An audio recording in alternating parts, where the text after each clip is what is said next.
como um criado ignorante, o dinheiro e as joias de acordo com o tamanho, deixando de lado as mais preciosas, bem como os objetos de valor. Apropriou-se também de algumas lembranças de que voltarei a falar. Realizado seu crime, voltou pelo mesmo caminho. Ninguém, nem no dia seguinte, quando foi dado o alarma, nem mais tarde, teve a ideia de suspeitar o verdadeiro culpado. Ignorava-se seu amor pela vítima, porque fora ele sempre taciturno, fechado, e não possuía amigos. Passava simplesmente por um conhecido da viúva, a quem não via, aliás, desde 2 semanas. Suspeitou-se logo de Piotr, criado servo da vítima, e imediatamente todas as circunstâncias contribuíram para confirmar essa suspeita, porque sabia ele que sua senhora estava decidida a fazê-lo arrolar entre os recrutas que devia fornecer, visto como era só e de má conduta. Estava bêbado, ameaçara-a de morte no botequim. Fugira 2 dias antes do assassinato e no dia seguinte encontraram-no totalmente embriagado, caído na estrada, nos arredores da cidade, com uma faca no bolso e a mão direita ensanguentada. Sustentou ele que o sangue era de seu nariz, mas não lhe deram crédito. As criadas confessaram que se haviam ausentado e tinham deixado a porta de entrada aberta até sua volta. Houve outros indícios análogos que provocaram a detenção desse criado inocente. Instauraram o processo, mas ao fim de 1 semana contraiu ele febre maligna e morreu no hospital sem conhecimento. O caso foi arquivado, submeteram-se à vontade de Deus e todos, juízes, autoridades, público, ficaram convencidos de que aquele criado era o assassino. Começou então o castigo. Aquele visitante misterioso, que se tornara meu amigo, confiou-me que a princípio não tinha sentido nenhum remorso. Lamentava somente ter matado uma mulher amada e, suprimindo-a, suprimira seu amor, quando o fogo da paixão lhe queimava as veias. Mas então esquecia quase o sangue inocente derramado, o assassinato de um ser humano. A ideia de que sua vítima teria podido tornar-se a esposa de um outro parecia-lhe impossível, de modo que ficou muito tempo persuadido de que não podia ter agido de outro modo. A detenção do criado perturbou-o, mas sua doença e morte tranquilizaram-no, porque aquele indivíduo sucumbira certamente, pensava ele, não pelo medo causado por sua detenção, mas pelo resfriamento contraído por ter jazido uma noite inteira sobre a terra úmida. Os objetos e o dinheiro roubados não o inquietavam, porque roubara não por cupidez, mas para desviar as suspeitas. A soma era insignificante e em breve doou-a, aumentando-a consideravelmente, a um hospício que se fundava na nossa cidade.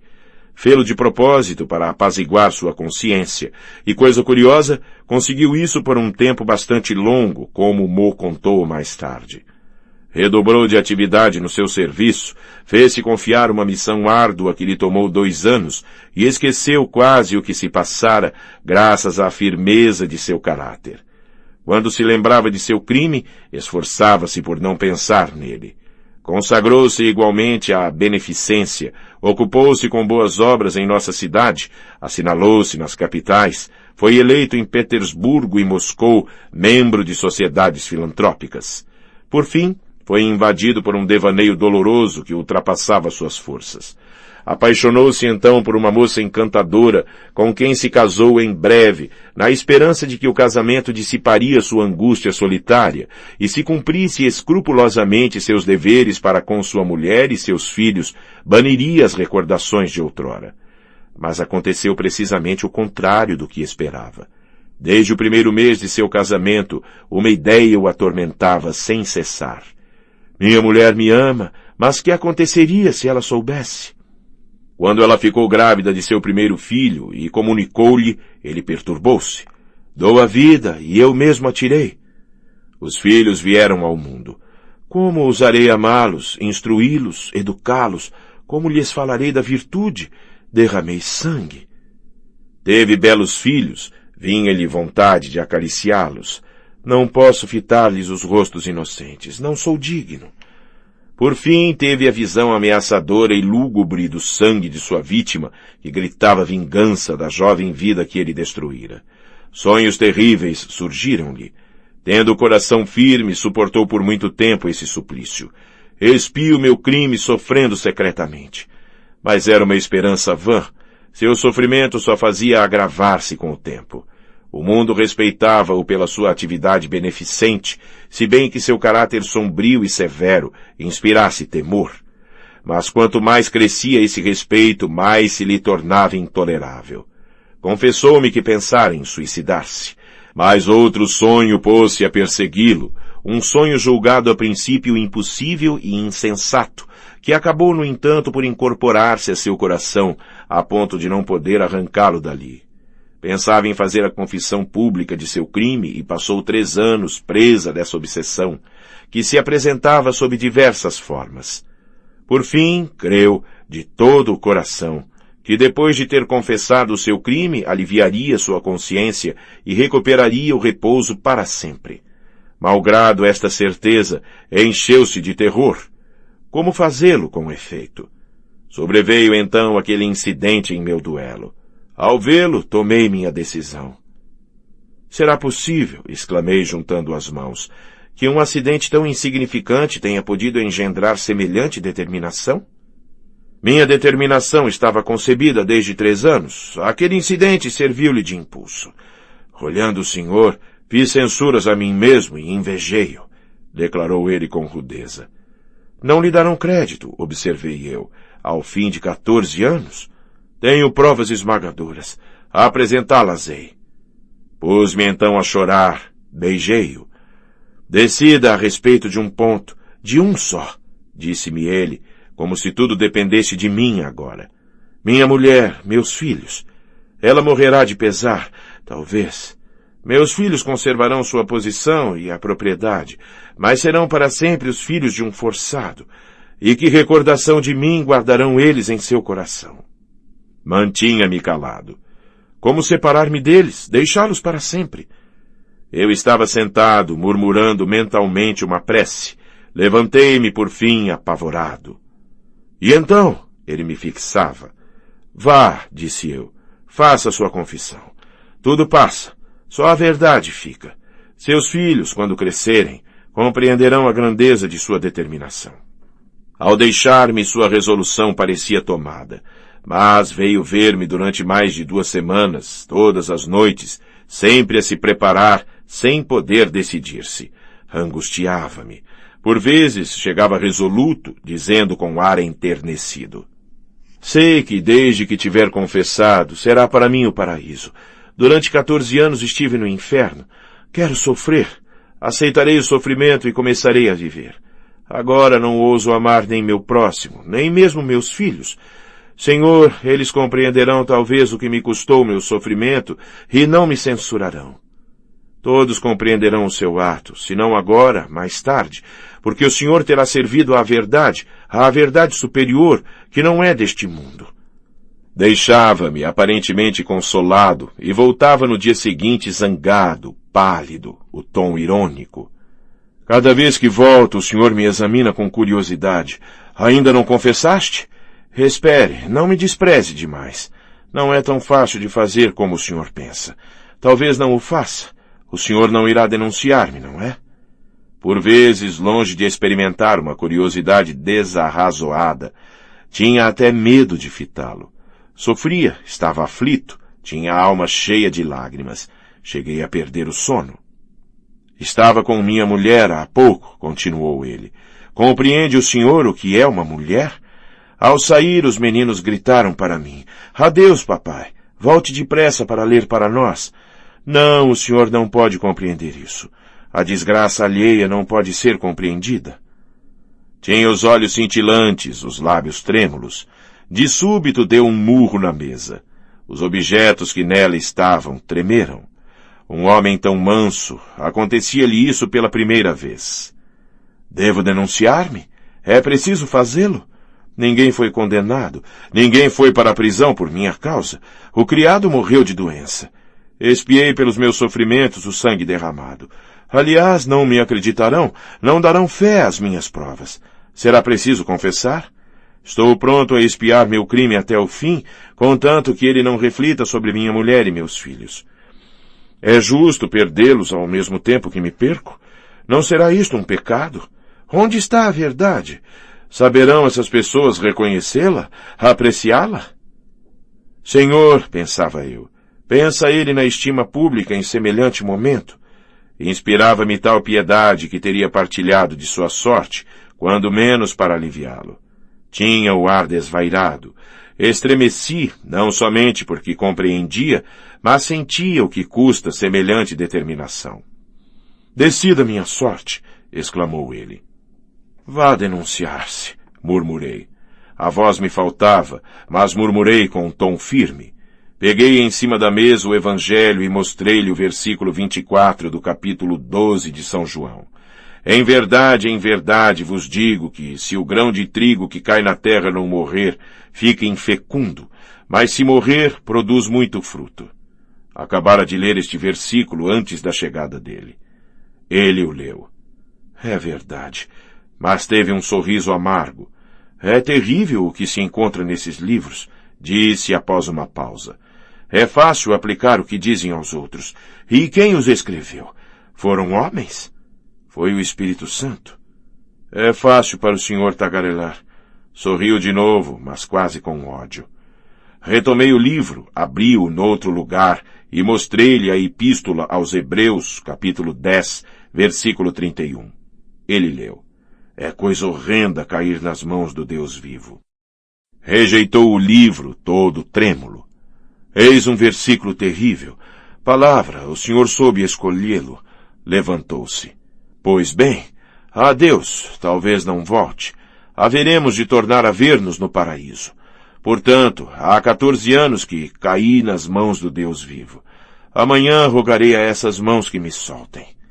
Quis abraçá-lo, beijá-lo, mas não ousei. Causava dó ver seu rosto contraído. Saiu. Senhor, pensei, aonde irá ele?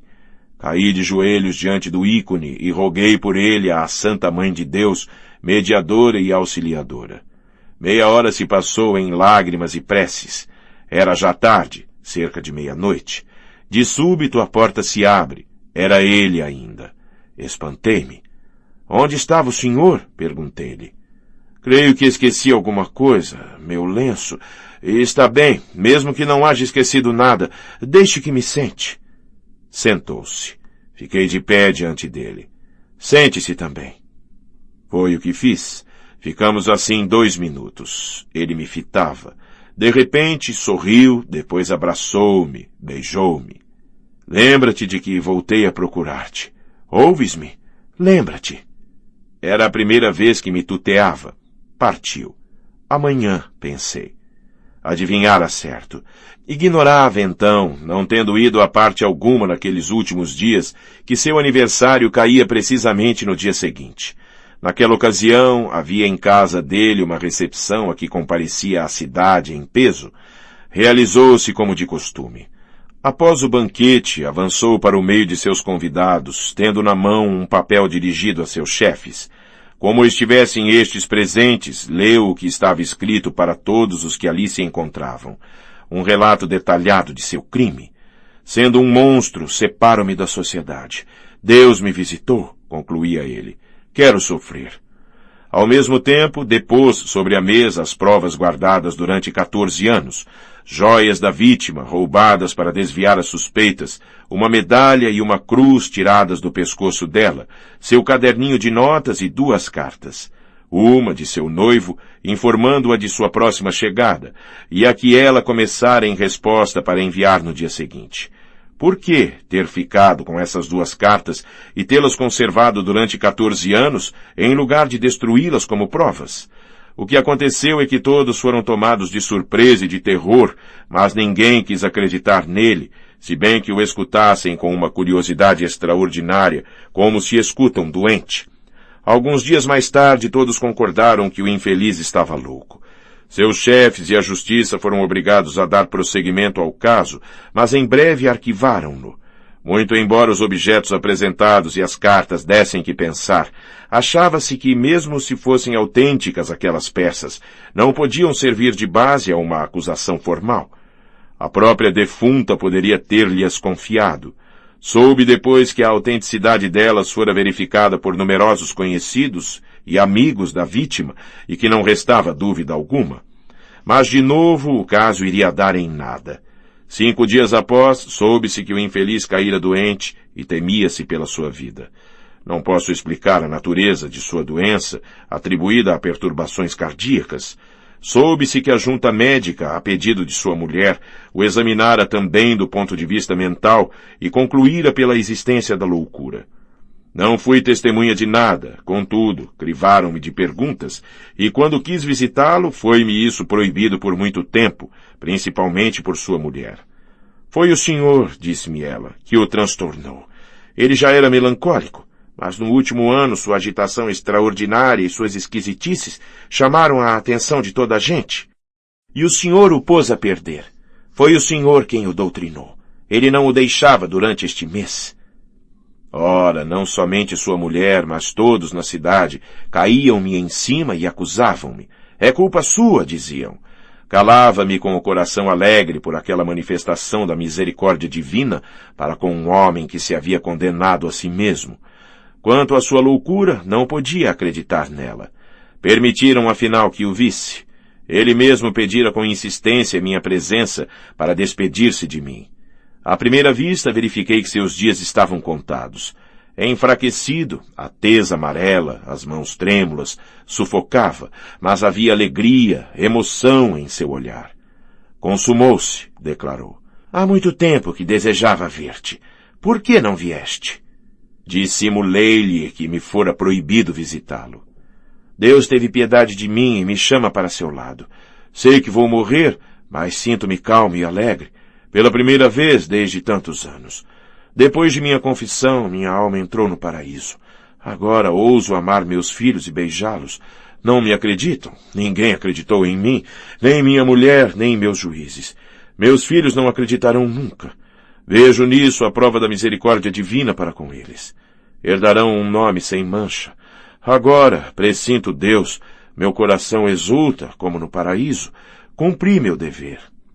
Incapaz de falar, ofegava, apertava minha mão, olhava-me com um ar exaltado, mas não conversamos muito tempo, sua mulher vigiava-nos furtivamente. Pôde ele, no entanto, murmurar. Lembras-te de como voltei à tua casa à meia-noite? Recomendei-te, mesmo que te lembrasses. Sabes por que voltava eu? Voltava para matar-te. Estremeci. Depois de haver-te deixado, vaguei pelas trevas, em luta comigo mesmo. De repente, senti por ti um ódio quase intolerável. Agora, pensei, tem-me ele em suas mãos, é meu juiz, sou forçado a denunciar-me, porque ele sabe tudo. Não que eu temesse tua denúncia, não pensava nisso, mas dizia a mim mesmo, como ousarei olhá-lo se não me acusar? E mesmo que estivesses nos antípodas, a simples ideia de que existias e me julgavas, sabendo de tudo, teria sido insuportável. Detestava-te como responsável por tudo. Voltei à tua casa, lembrando-me de que tinhas um punhal em cima da mesa.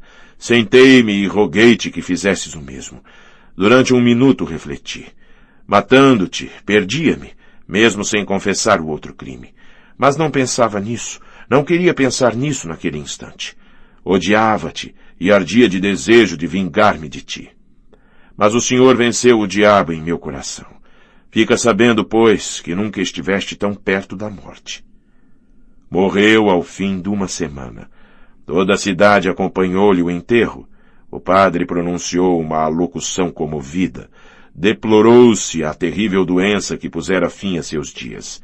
Mas toda a gente ergueu-se contra mim por ocasião de seus funerais. Cessaram mesmo de receber-me. No entanto, algumas pessoas, depois um maior número, admitiram a verdade de suas alegações, vindo muitas vezes interrogar-me com maligna curiosidade, porque a queda e a desonra do justo causam satisfação. Mas guardei silêncio e deixei em breve definitivamente a cidade. 5 meses depois, o Senhor julgou-me digno de entrar no bom caminho, e eu o bendigo por me ter tão visivelmente guiado. Quanto ao infortunado Micail, menciono-o todos os dias em minhas orações. 3. Extratos das conversações e da doutrina do Starets Zosima. E. Do religioso russo e de seu possível papel. Padres e mestres, que é um religioso? Em nossos dias, nos meios esclarecidos, pronuncia-se este termo com ironia, por vezes mesmo como uma injúria. E isto vai aumentando. É verdade. Ai, que se contam, mesmo entre os monges, muitos mandriões, sensuais, libidinosos e desavergonhados vagabundos. Não passais de preguiçosos, de membros inúteis da sociedade, vivendo do trabalho alheio, mendigos sem vergonha.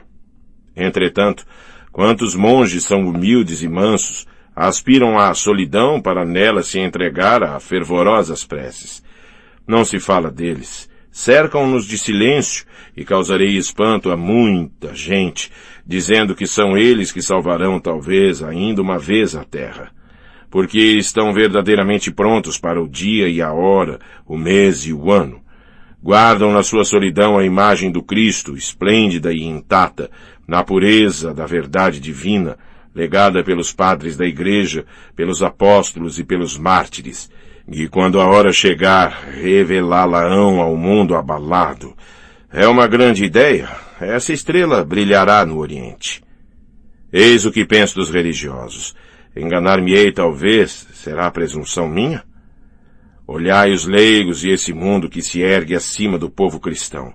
Não alterou ele a imagem de Deus e sua verdade? Tem a ciência, mas somente a ciência sujeita aos sentidos. Quanto ao mundo espiritual, a metade superior do ser humano, rejeitam-no, banem-no alegremente, mesmo com ódio. O mundo proclamou a liberdade, sobretudo nestes derradeiros anos, e que representa ela? Nada mais senão a escravidão e o suicídio. Porque o mundo diz, tu tens necessidades, satisfá-las, porque possuis os mesmos direitos que os grandes e os ricos. Não temas satisfazê-las, aumenta-as mesmo. Eis o que se ensina atualmente. Tal é a concepção deles de liberdade. E que resulta desse direito de aumentar as necessidades? Entre os ricos, a solidão e o suicídio espiritual. Entre os pobres, a inveja e o crime, porque se conferiram direitos, mas ainda não se indicaram os meios de satisfazer as necessidades. Assegura-se que o mundo, abreviando as distâncias, transmitindo o pensamento pelos ares, unir-se-á sempre cada vez mais, que a fraternidade reinará. Ai, não acrediteis nessa união dos homens. Concebendo a liberdade como o aumento das necessidades e sua pronta satisfação, alteram-lhes a natureza, porque fazem nascer neles uma multidão de desejos insensatos, de hábitos e imaginações absurdos. Não vivem senão para invejar-se mutuamente, para a sensualidade e a ostentação. Dar jantares, viajar, possuir carruagens, cargos, lacaios, passa tudo como uma necessidade à qual se sacrifica até sua vida, sua honra e o amor à humanidade. Matar-se-ão mesmo na impossibilidade de satisfazê-la. O mesmo ocorre entre aqueles que são ricos. Quanto aos pobres, a insatisfação das necessidades e a inveja são no momento afogadas na embriaguez. Mas em breve, em lugar de vinho, embriagar-se-ão de sangue, é o fim para que os conduzem. Dizei-me se tal homem é livre. Um campeão da ideia contava-me que, estando na prisão, privaram-no de fumo e que essa privação lhe foi tão penosa que quase traiu sua ideia para obtê-lo. Ora, esse indivíduo pretendia lutar pela humanidade. De que pode ser ele capaz?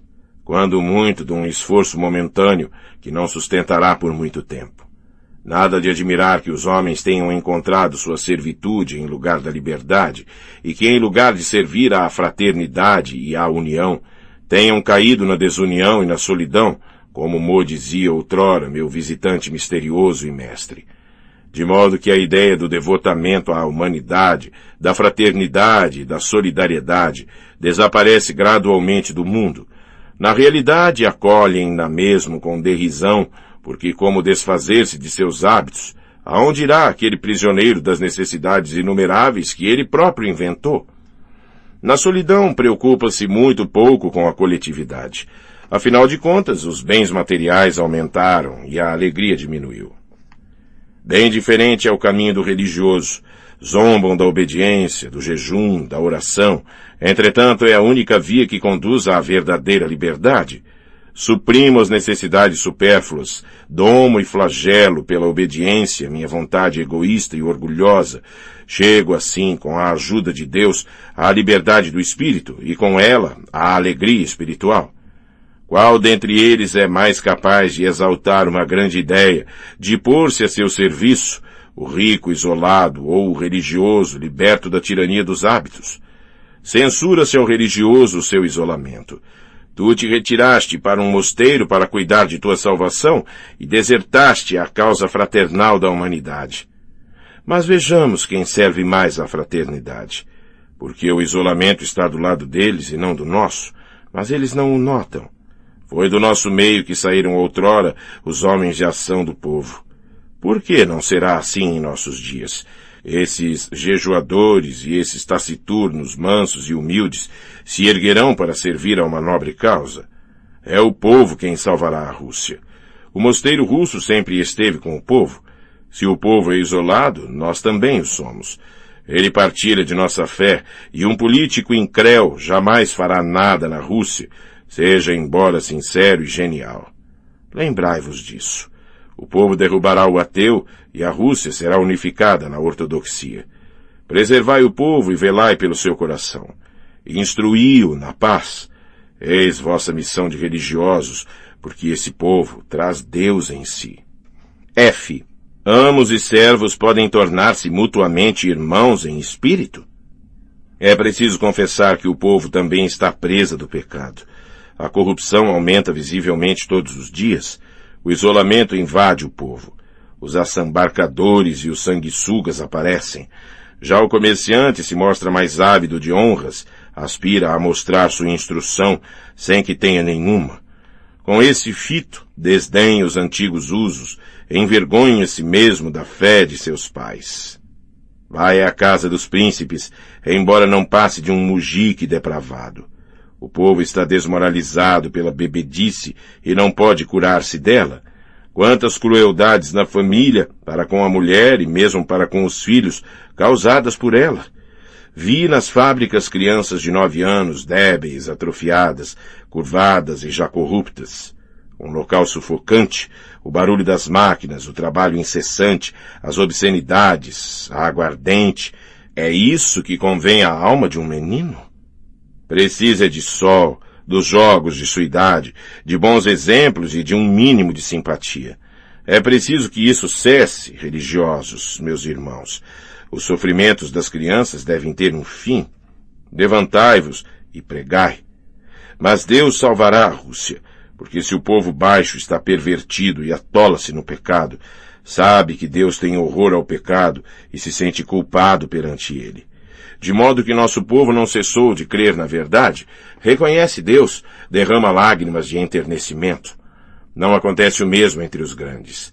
Adeptos da ciência querem organizar-se equitativamente pela razão apenas, mas sem o Cristo, como outrora. Já proclamaram que não há crime nem pecado. Tem razão, de acordo com seu ponto de vista, porque sem Deus, onde está o crime? Na Europa, já o povo se subleva contra os ricos por toda a parte. Seus chefes o incitam ao assassinato e lhe ensinam que sua cólera é justa, mas maldita é sua cólera porque é cruel. Quanto à Rússia, o Senhor a salvará como a salvou muitas vezes.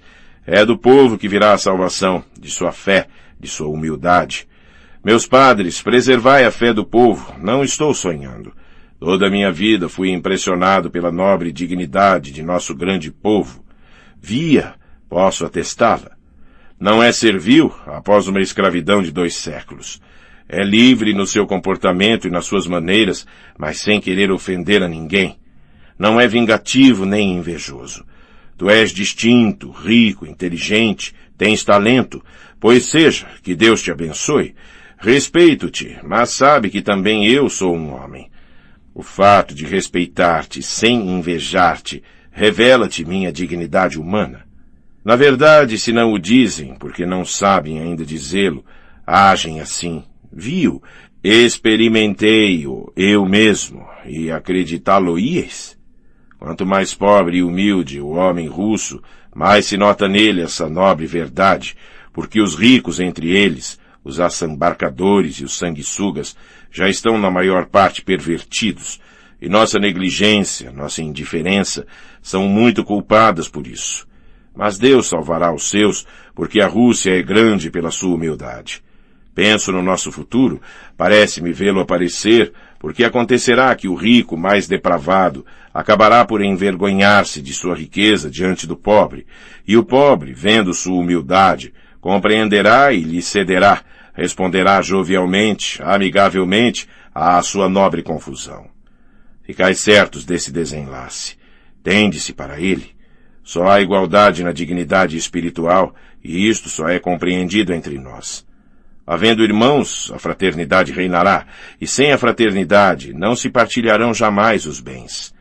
Guardamos a imagem do Cristo e ela resplandecerá aos olhos do mundo inteiro como um diamante precioso. Assim seja. Padres e mestres, aconteceu-me uma vez algo de tocante. Por ocasião de minhas peregrinações, encontrei na cidade de K, meu antigo ordenança Afanassi, 8 anos depois de me haver separado dele. Tendo-me visto, por acaso, no mercado, reconheceu-me, acorreu todo alegre. Batiuca, Barin, é mesmo o senhor? Será possível que esteja vendo mesmo o senhor? Conduziu-me à sua casa. Livre do serviço militar, casara-se, tinha já 2 filhos. Ele e sua mulher viviam de um pequeno negócio de frutas e hortaliças. Seu quarto era pobre, mas limpo e alegre. Fez-me sentar, preparou o samovar, mandou chamar sua mulher, como se fosse uma festa, minha visita à sua casa. Apresentou-me seus 2 filhos. Abençoe-os, meu padre. Cabe a mim abençoá-los, respondi. Não passo de um humilde religioso, mas rogarei a Deus por eles.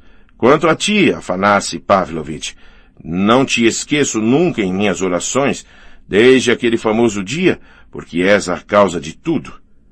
Expliquei-lhe-o da melhor maneira. Ele me olhava sem poder afazer-se à ideia de que eu, seu antigo amo, um oficial, me encontrasse agora diante dele naquele hábito, e chegou mesmo a chorar. Por que choras? Perguntei-lhe. Tu, a quem não posso esquecer, rejubila-te antes comigo, meu caro, porque meu caminho está iluminado de felicidade. Ele não falava, mas suspirava e abanava a cabeça com enternecimento. Que fez de sua fortuna? Dei ao mosteiro. Vivemos em comunidade. Após o chá, despedi-me deles. Deu-me 50 copequês, oferenda para o mosteiro, e vejo que ele me enfia 50 outros na mão apressadamente. É para o senhor, disse-me, que viaja, e isto pode servir-lhe, meu padre. Aceitei sua esmola, saudei-o, a ele e à sua esposa, e parti alegre, pensando no caminho. Todos 2, sem dúvida, ele em sua casa e eu que caminho, suspiramos e nos sorrimos alegremente, de coração contente, lembrando-nos de como Deus fez que nos encontrássemos. Jamais o tornei a ver depois. Eu era seu amo, ele meu servidor, e agora, beijando-nos com emoção, confundimos-nos numa nobre união. Pensei muito nisso, e agora digo a mim mesmo.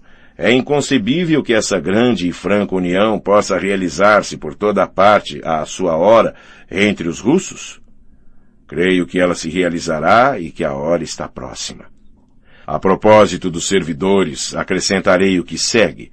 Na minha juventude, irritava-me frequentemente contra eles. A cozinheira serviu demasiado quente, o ordenança não escovou minhas roupas. Mas fui esclarecido pelo pensamento de meu querido irmão, que ouvira na minha infância. Serei digno de ser servido por outrem? Tenho o direito de explorar sua miséria e sua ignorância? Admirava-me então de que as ideias mais simples, as mais evidentes, nos venham tão tarde ao espírito. Não se pode passar sem servidores neste mundo, mas fazei de maneira a que o vosso se sinta em vossa casa mais livre moralmente do que se não fosse um servidor. E por que não serei o servidor do meu, e que ele o veja, sem nenhum orgulho de minha parte, nem desconfiança da dele? Por que meu servidor não seria como meu parente, que aceitaria afinal com alegria em minha família? De agora em diante é isto realizável, e servirá de base à magnífica união do futuro, quando o homem não quererá mais transformar em servidores seus semelhantes, como agora, mas desejará ardentemente, pelo contrário, tornar-se ele próprio o servidor de todos, segundo o Evangelho. Seria um sonho crer que o homem encontrará, afinal, sua alegria unicamente nas obras de civilização e de caridade, e não, como em nossos dias, nas satisfações brutais, na glutonaria, na fornicação, no orgulho, na presunção, na supremacia invejosa de uns sobre os outros? Estou persuadido de que não é um sonho e que os tempos estão próximos. Riem, perguntam. Quando chegarão esses tempos? É provável que cheguem? Penso que realizaremos essa grande obra como Cristo.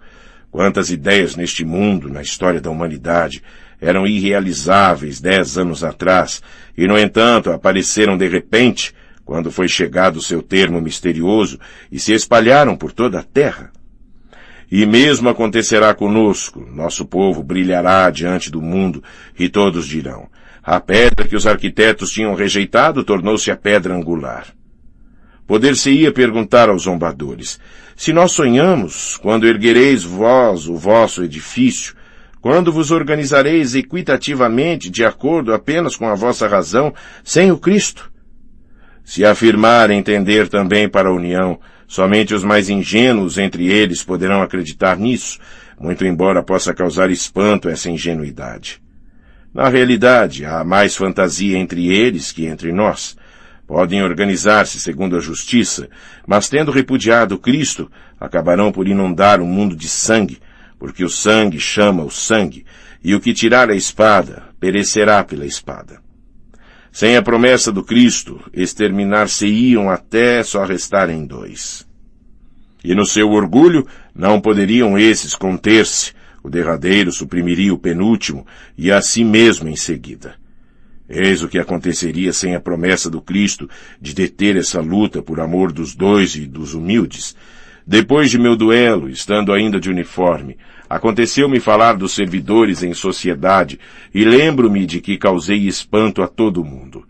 Com que então seria preciso instalar o servidor no sofá e oferecer-lhes chá? Respondi-lhes, por que não? Ainda fosse uma vez ou outra. A gargalhada foi geral. A pergunta deles era frívola e minha resposta não era clara, mas acho que encerrava certa verdade.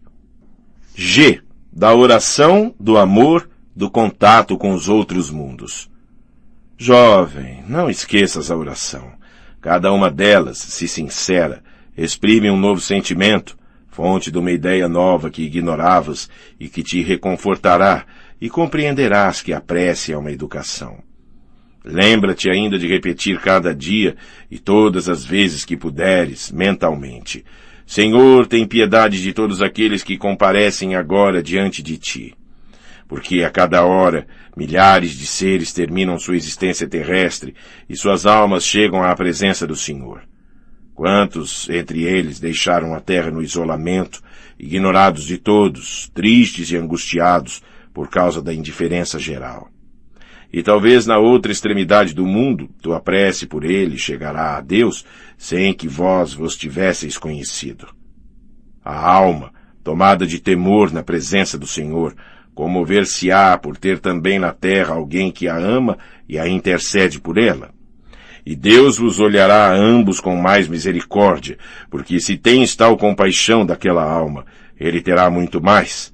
Ele, cuja misericórdia e cujo amor são infinitos, e a perdoará por tua causa. Meus irmãos, não temais o pecado. Amai o homem, mesmo no pecado. É isto a imagem do amor divino. Amor que não há maior na terra. Amai toda a criação no seu conjunto e nos seus elementos, cada folha, cada raio de luz, os animais, as plantas. Amando cada coisa, compreendereis o mistério divino nas coisas. Tendo-o compreendido uma vez, vós o conhecereis sempre mais, cada dia.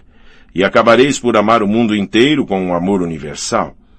Amai os animais, porque Deus lhes deu o princípio do pensamento e uma alegria tranquila. Não a perturbeis, não os atormenteis, tirando-lhes essa alegria, não vos oponhais ao plano de Deus. Homem, não te ergas acima dos animais. Eles não têm pecado, ao passo que com tua grandeza manchas a terra com tua aparição, deixando após ti um rasto de podridão. Ai, quase todos nós. Amai particularmente as crianças, porque elas, como os anjos, também não têm pecado. Resistem para comover-nos os corações, purificá-los. São para nós como uma indicação. Maldito o que ofende um desses pequeninos. Foi o padre Enfim quem me ensinou a amá-los.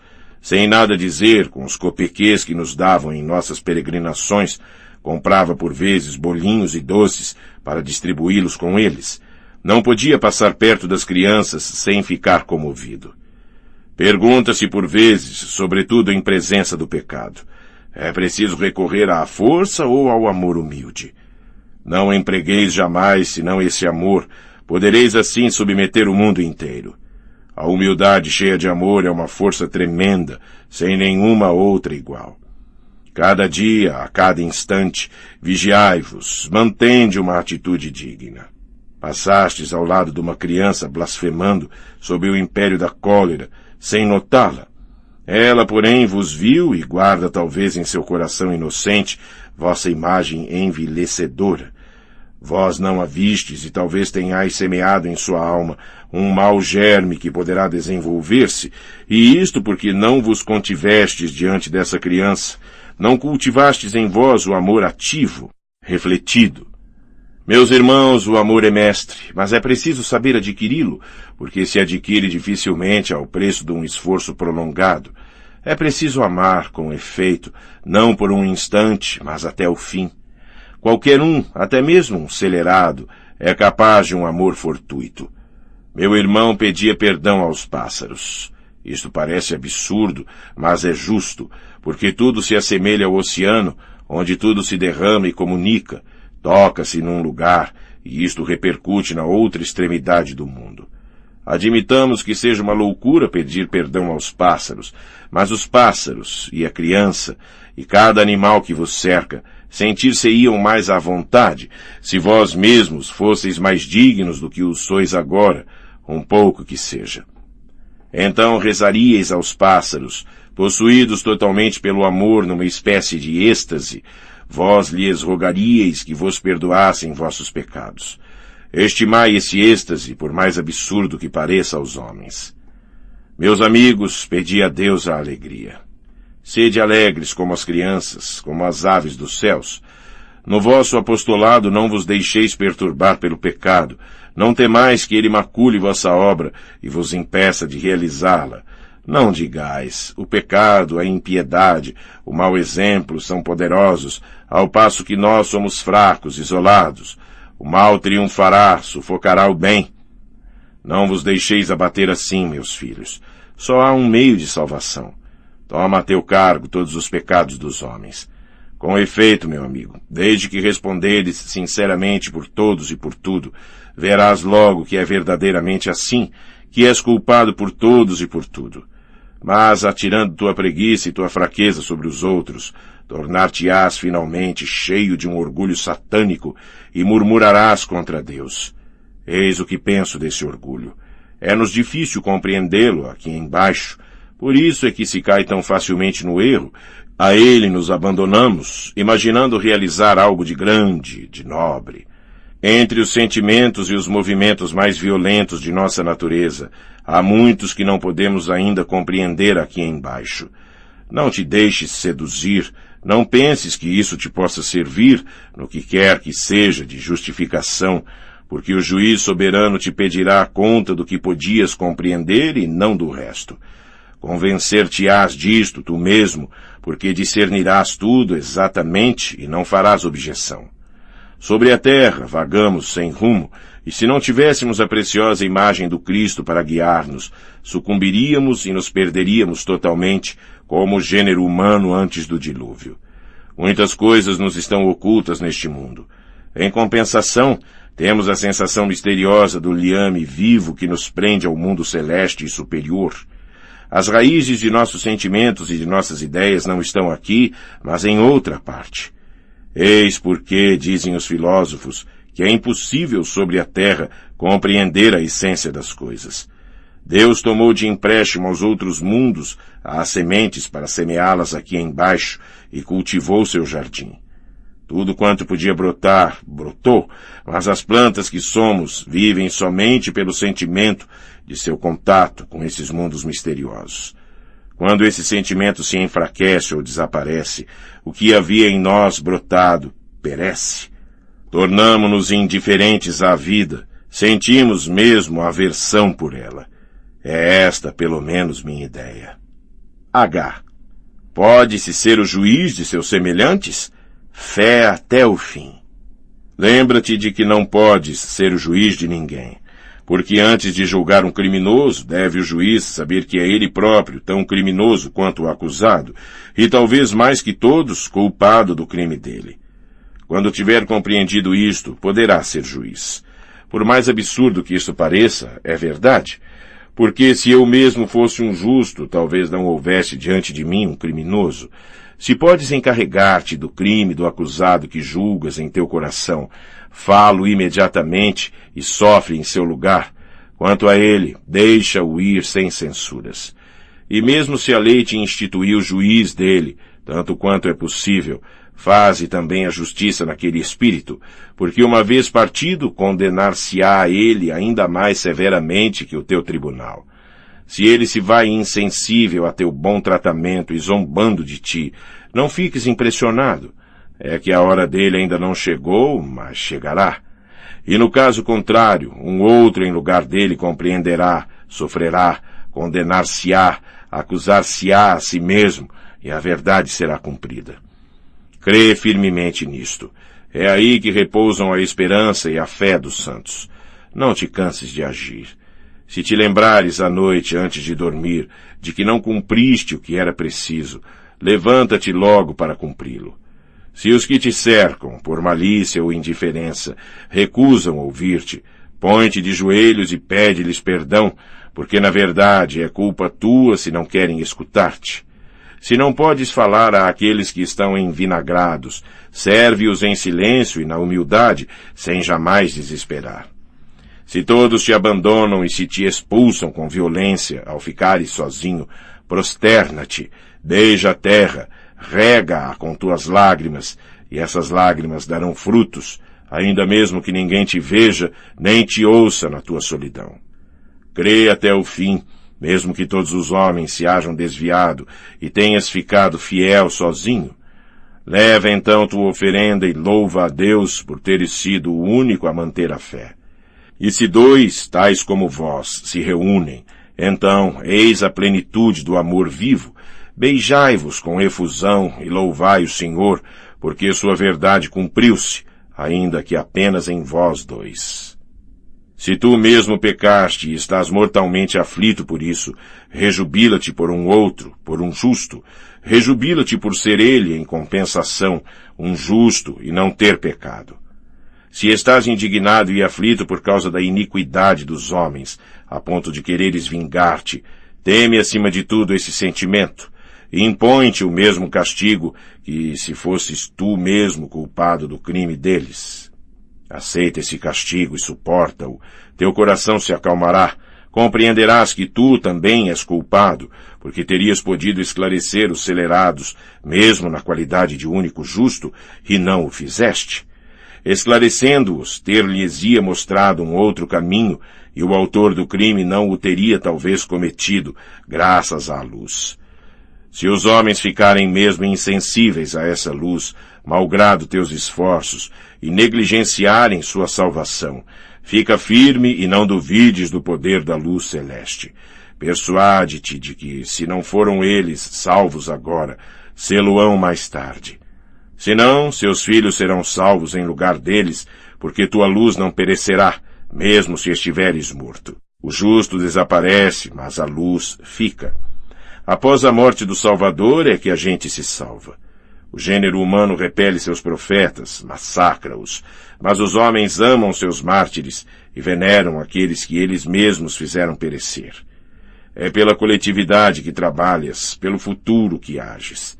Não procures recompensa jamais, porque tens já uma grande nesta terra. Tua alegria espiritual, de que somente o justo partilha. Não temas nem os grandes nem os poderosos, mas sê sábio e sempre digno. Segue a medida, conhece os termos, instrui-te a este respeito. Retirado na solidão, reza, prosterna-te com amor e beija a terra. Ama incansavelmente, insaciavelmente, todos e tudo. Procura esse êxtase e essa exaltação. Rega a terra de lágrimas de alegria, ama essas lágrimas. Não te envergonhes desse êxtase, ama-o, porque é um grande dom de Deus, concedido somente aos eleitos. E, do inferno e do fogo eterno, consideração mística.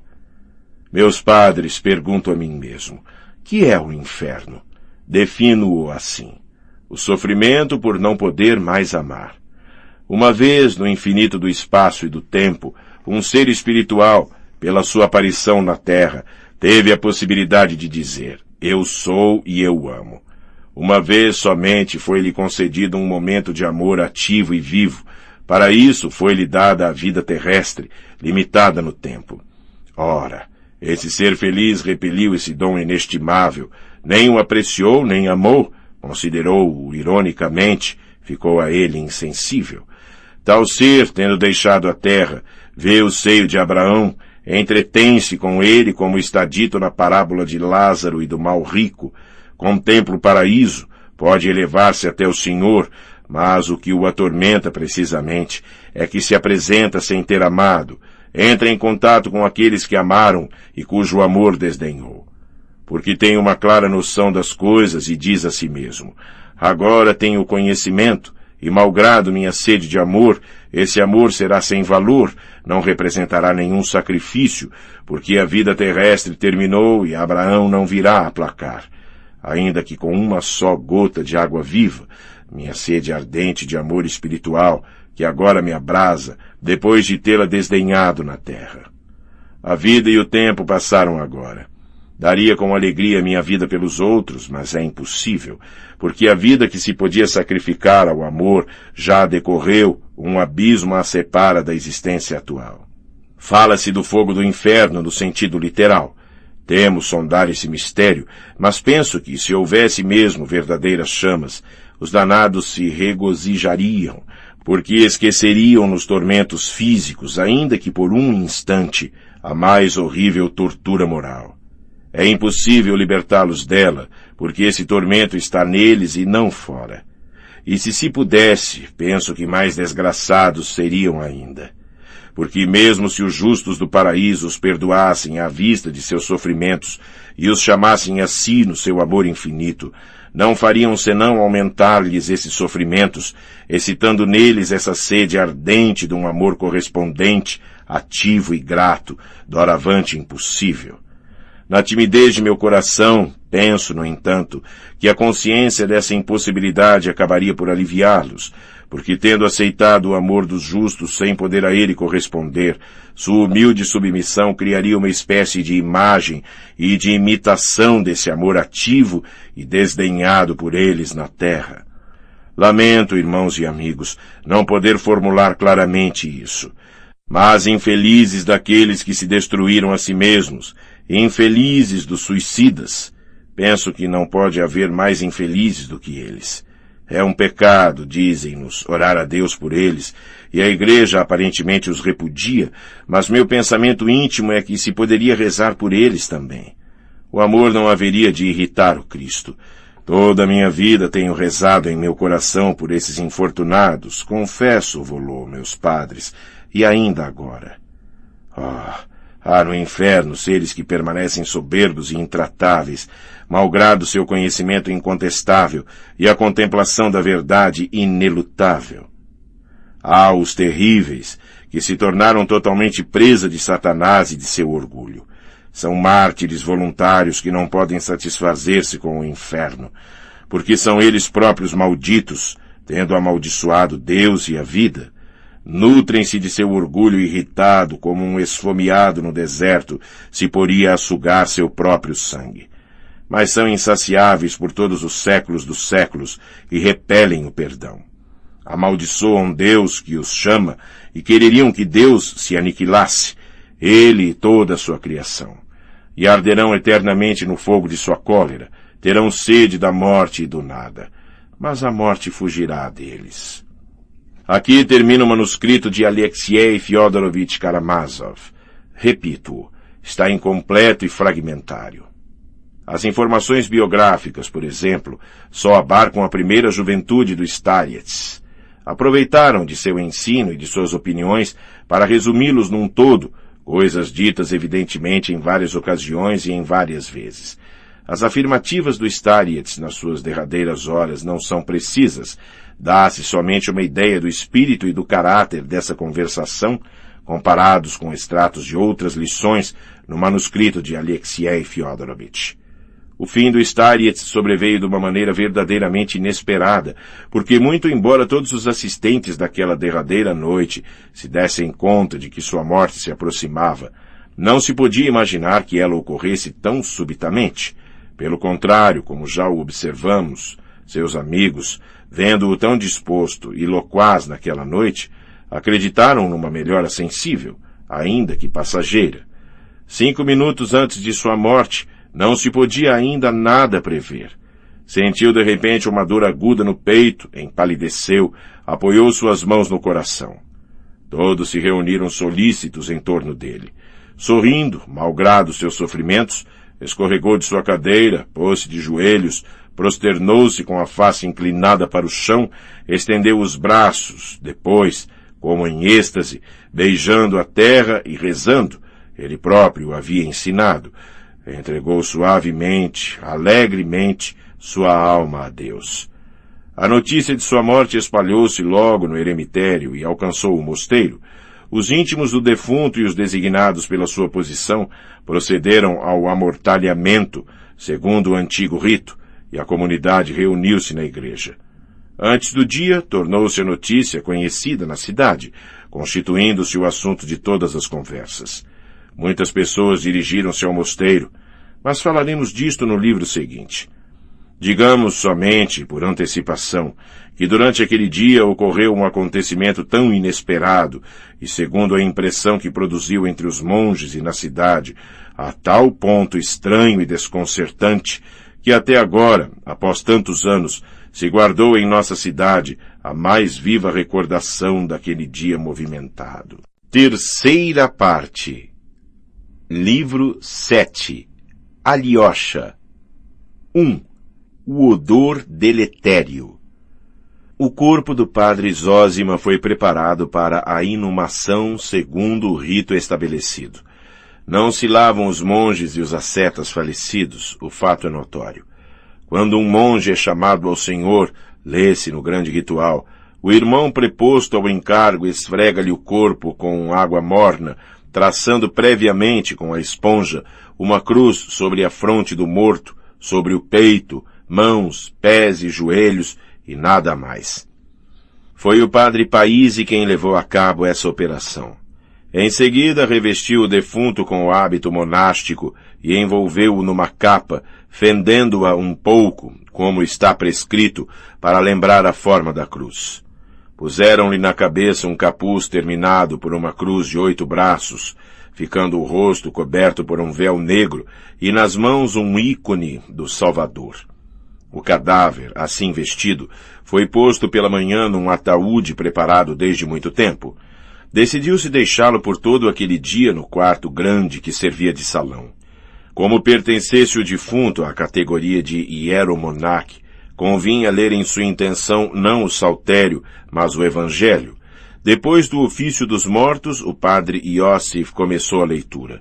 Quanto ao padre Paísi, que queria substituí-lo em seguida pelo resto do dia e da noite, estava no momento muito ocupado e inquieto, bem como o superior do eremitério. Verificava-se com efeito entre a comunidade e os leigos, que acorreram em multidão, algo de extraordinário, uma agitação inaudita, inconveniente mesmo, uma expectativa febril. Os 2 religiosos faziam tudo quanto estava a seu alcance para acalmar os espíritos superexcitados. Quando clareou suficientemente, viram-se chegar fiéis trazendo consigo seus doentes, sobretudo as crianças, como se só estivessem à espera daquele momento, aguardando uma cura imediata, que não podia tardar em operar-se, segundo a crença deles. Foi somente então que se verificou a que ponto todos tinham o hábito de considerar o defunto Starietz, ainda quando vivo, como um verdadeiro santo. E os recém-chegados estavam longe de pertencer todos ao baixo povo. Aquela ansiosa expectativa dos crentes, que se manifestava abertamente, com uma impaciência quase imperiosa, parecia escandalosa ao padre Paíse e ultrapassava suas previsões. Encontrando religiosos bastante emocionados, falou-lhes assim: essa expectativa frívola e imediata de grandes coisas não é possível senão entre os leigos e não convém a nós. Mas não lhe davam ouvidos, e o padre Paíse percebia isto com inquietação, se bem que ele próprio, se não se quer nada ocultar, embora reprovando esperanças demasiado prontas, que achava frívolas e vãs, partilhava delas secretamente, no fundo de seu coração, quase no mesmo grau do que se dava conta. No entanto, certos encontros lhe desagradavam bastante e excitavam dúvidas nele, por uma espécie de pressentimento. Foi assim que, na multidão que se aglomerava na cela, notou com repugnância e censurou-se por isso imediatamente a presença de Rakitin e do religioso de Obdorsk, que se retardava no mosteiro. Todos dois pareceram de súbito suspeitos ao padre Paíse, embora não fossem os únicos a respeito. No meio da agitação geral, o monge de Obdorsk movimentava-se mais que todos. Viam-no por toda parte fazendo perguntas, de ouvido à escuta, cochichando com ar misterioso. Parecia impaciente e como que irritado pelo fato de não se ter ainda produzido o milagre de há muito esperado. Quanto a Rakitin, encontrava-se desde bem cedo no eremitério, como se soube mais tarde, seguindo instruções da senhora Koklakova. Assim que essa mulher, boa, porém desprovida de caráter, e que não tinha acesso ao ascetério, soube, ao despertar da notícia, foi tomada de tal curiosidade que enviou imediatamente Rakitin com a missão de tudo observar e mantê-la ao corrente por escrito, mais ou menos a cada meia hora, de tudo quanto acontecesse. Tinha ela, Rakitin, na conta de um rapaz de uma piedade exemplar, tão insinuante era ele e tanto sabia fazer-se valer aos olhos de todos, contanto que encontrasse nisso o mínimo lucro. Como o dia se anunciasse belo, numerosos fiéis comprimiam-se em torno dos túmulos. A maior parte agrupava-se em torno da igreja, outros disseminavam-se aqui e ali. O padre Paíse, que dava volta pelo ascetério, pensou de repente em Alyosha, a quem não via desde muito tempo.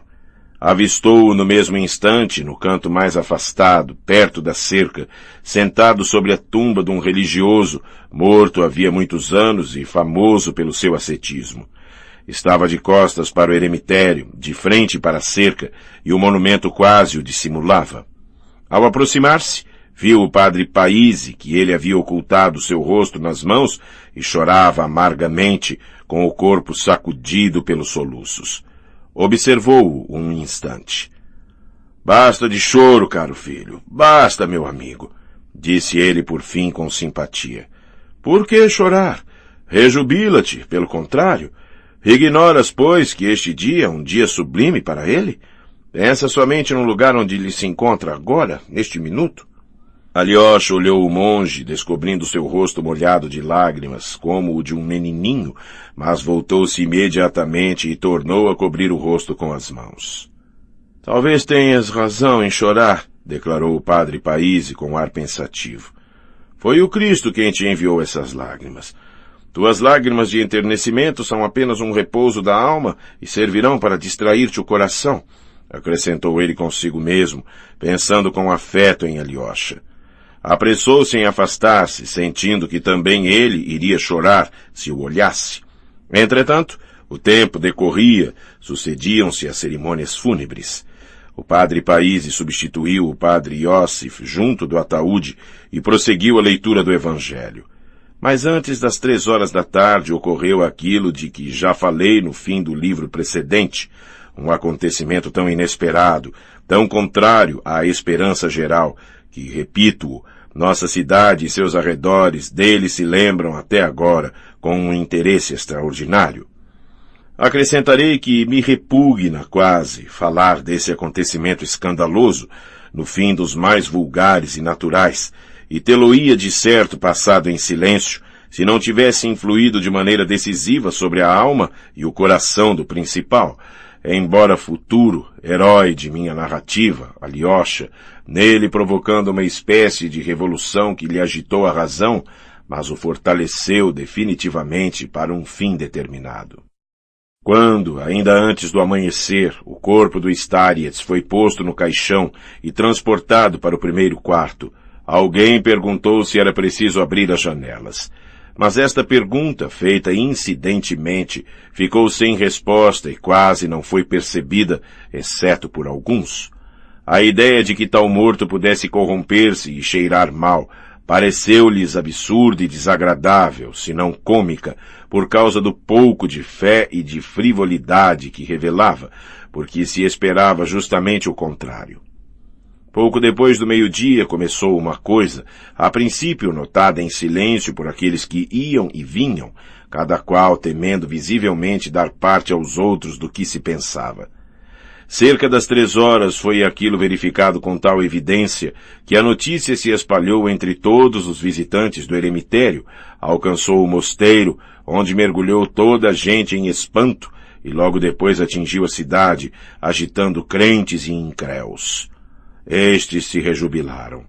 Quanto aos crentes, houve entre eles quem se rejubilasse ainda mais, porque a queda do justo e de sua honra causam prazer, como dizia o defunto numa de suas lições.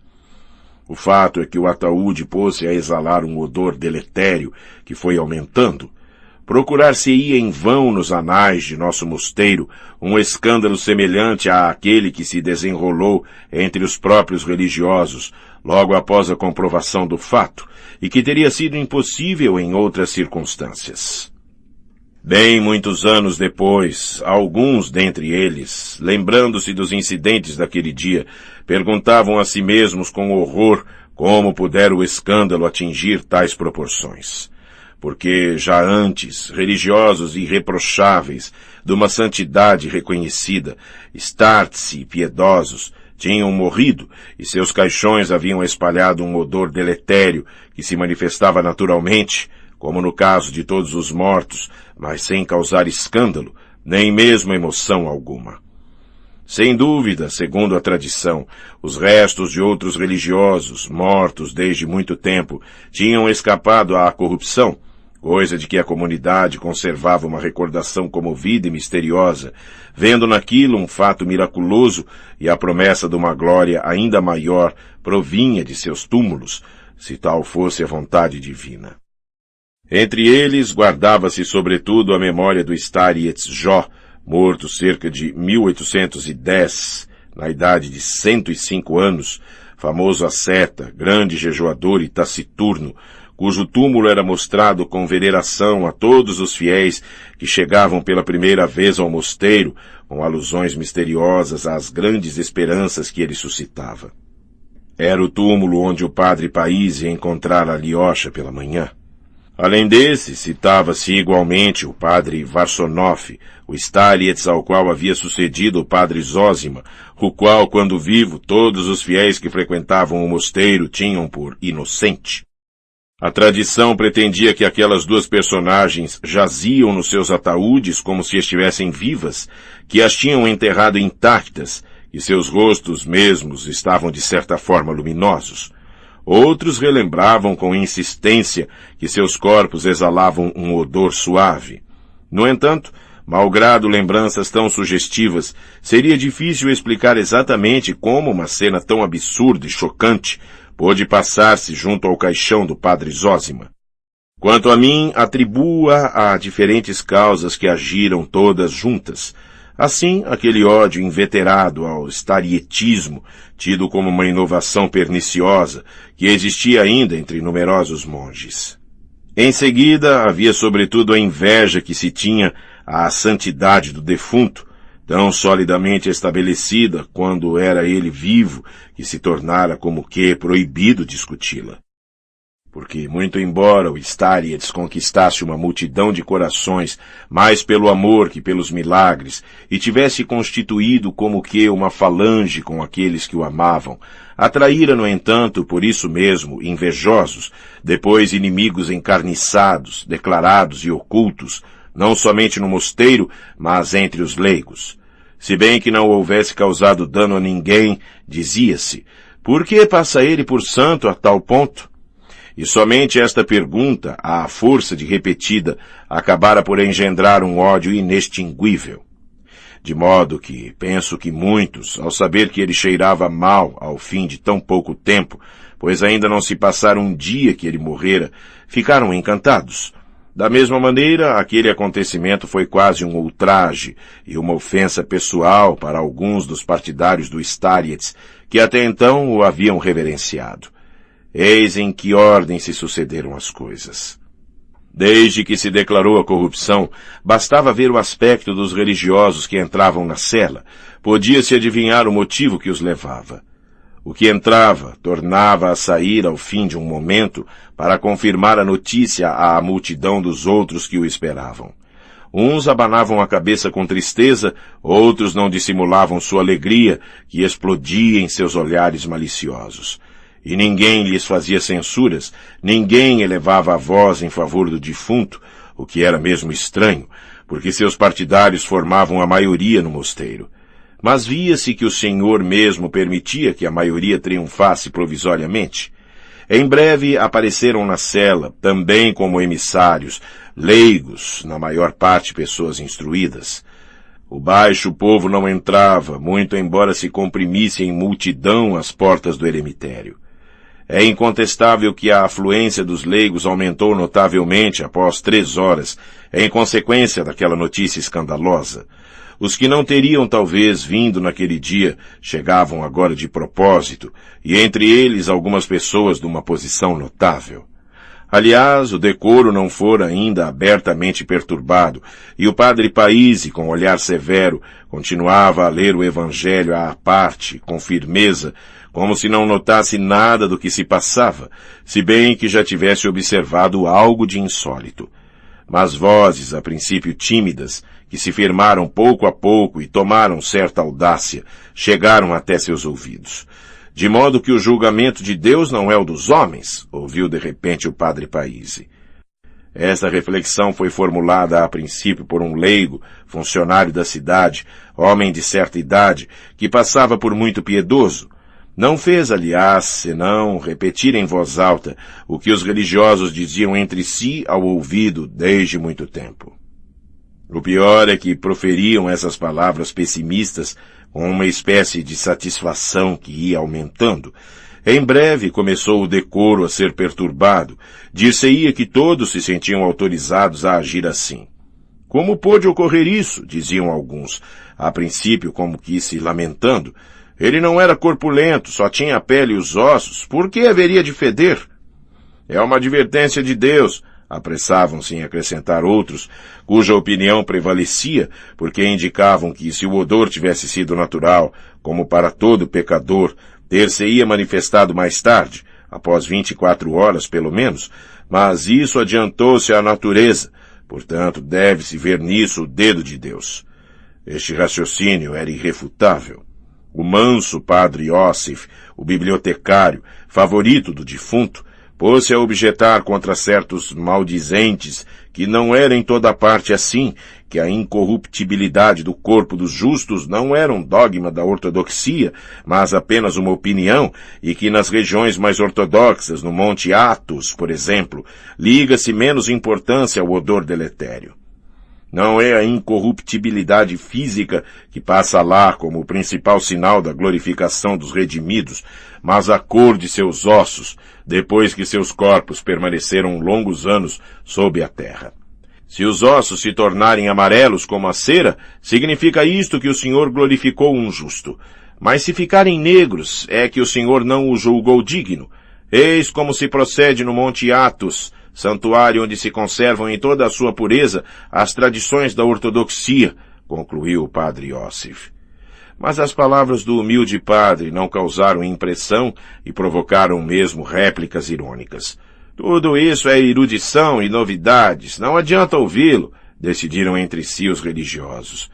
Mantemos os antigos usos. Seria preciso imitar todas as novidades que apareçam? Acrescentavam outros. Temos tantos santos quanto eles. No Monte Athos, sob o jugo turco, esqueceram tudo. A ortodoxia alterou-se entre eles desde muito tempo. Nem sinos têm, encareciam os mais irônicos. O padre Iosif retirou-se cheio de pesar, tanto mais quanto exprimir a sua opinião com pouca segurança e sem ajuntar-lhe muita fé. Previa na sua perturbação uma cena chocante e um começo de insubordinação. Pouco a pouco, em seguida a do padre Iosif, todas as vozes prudentes se calaram. Como por uma espécie de acordo, todos aqueles que haviam amado o defunto e aceitado com terna submissão a instituição do starietismo foram de súbito tomados de pavor e limitavam-se a trocar olhares tímidos quando se encontravam. Os inimigos do starietismo, a que consideravam novidade, erguiam altivamente a cabeça. Não somente o padre Varsonov não fedia, mas espalhava um odor suave, recordavam eles com uma alegria maligna. Seus méritos e não sua posição lhe tinham valido essa justificação. Em seguida, a censura e até mesmo as acusações não foram poupadas contra o defunto. Ensinava erradamente que a vida é uma grande alegria e não uma humilhação dolorosa, diziam alguns entre os mais obtusos. Cria segundo a nova moda. Não admitia o fogo material no inferno, acrescentavam outros ainda mais obtusos. Não jejuava rigorosamente, permitia-se o uso de doces, tomava mesmo docinhos de cereja com chá, de que gostava muito e que lhe eram enviados pelas senhoras. Convém a uma asceta beber chá? Diziam outros invejosos. Pontificava cheio de orgulho, lembravam com encarniçamento os mais malévolos. Acreditando-se um santo, ajoelhavam-se diante dele, que aceitava isso como coisa devida. Abusava do sacramento da confissão, cochichavam malignamente os mais fogosos adversários do starietismo, e entre eles religiosos idosos, de uma devoção rigorosa, verdadeiros jejuadores taciturnos, que haviam guardado silêncio durante a vida do defunto, mas abriam agora a boca, coisa deplorável, porque suas palavras influíam fortemente sobre os jovens religiosos, ainda hesitantes. O monge de São Silvestre, vindo de Obdorsk, era todo ouvidos, suspirava profundamente, abanava a cabeça. O padre Fierapont tinha razão ontem, pensava ele consigo, e justamente naquele momento apareceu este, como para redobrar a confusão. Já dissemos que ele raramente deixava sua cela de madeira no apiário, ficava mesmo muito tempo sem ir à igreja, e que não ligavam a essas fantasias atribuídas à sua maluquice, desobrigando-o do regulamento. Mas para falar toda a verdade, viam-se seus superiores obrigados a mostrar-se tolerantes para com ele, porque teriam escrúpulo em impor formalmente a regra comum a tão grande jejuador e taciturno, que rezava dia e noite, adormecendo mesmo de joelhos. É mais santo que nós todos, e suas austeridades ultrapassam a regra, teriam dito então os religiosos. Se não vai à igreja, sabe ele mesmo quando é preciso ir, segue sua própria regra. Era para evitar esses murmúrios prováveis e o escândalo que se deixava em paz o padre Fierapont. Como todos o sabiam, sentia ele verdadeira aversão pelo padre Zósima, e de repente soube na sua cela que o julgamento de Deus não era o dos homens e havia se adiantado à natureza. Pode-se crer que o monge de Obdorsk, que voltara cheio de medo de sua visita da véspera, tivesse sido um dos primeiros a correr para dar-lhe a notícia. Mencionei também que o padre Paíse, que lia impassível o evangelho diante do ataúde, sem ver nem ouvir o que se passava lá fora, havia, no entanto, pressentido o essencial, porque conhecia a fundo o seu meio. Não estava perturbado e pronto para qualquer eventualidade, observava com um olhar penetrante a agitação cujo resultado já previa. De repente, um rumor insólito e inconveniente no vestíbulo feriu-lhe os ouvidos. A porta escancarou-se e o padre Fierapon apareceu no limiar. Da cela distinguiam-se nitidamente numerosos monges que o tinham acompanhado e se comprimiam no pé do patamar, e entre eles leigos. No entanto, não entraram, mas esperaram o que diria e faria o padre Fierapon, porque previam, não sem temor, malgrado sua ousadia, que por algum motivo comparecera ele ali.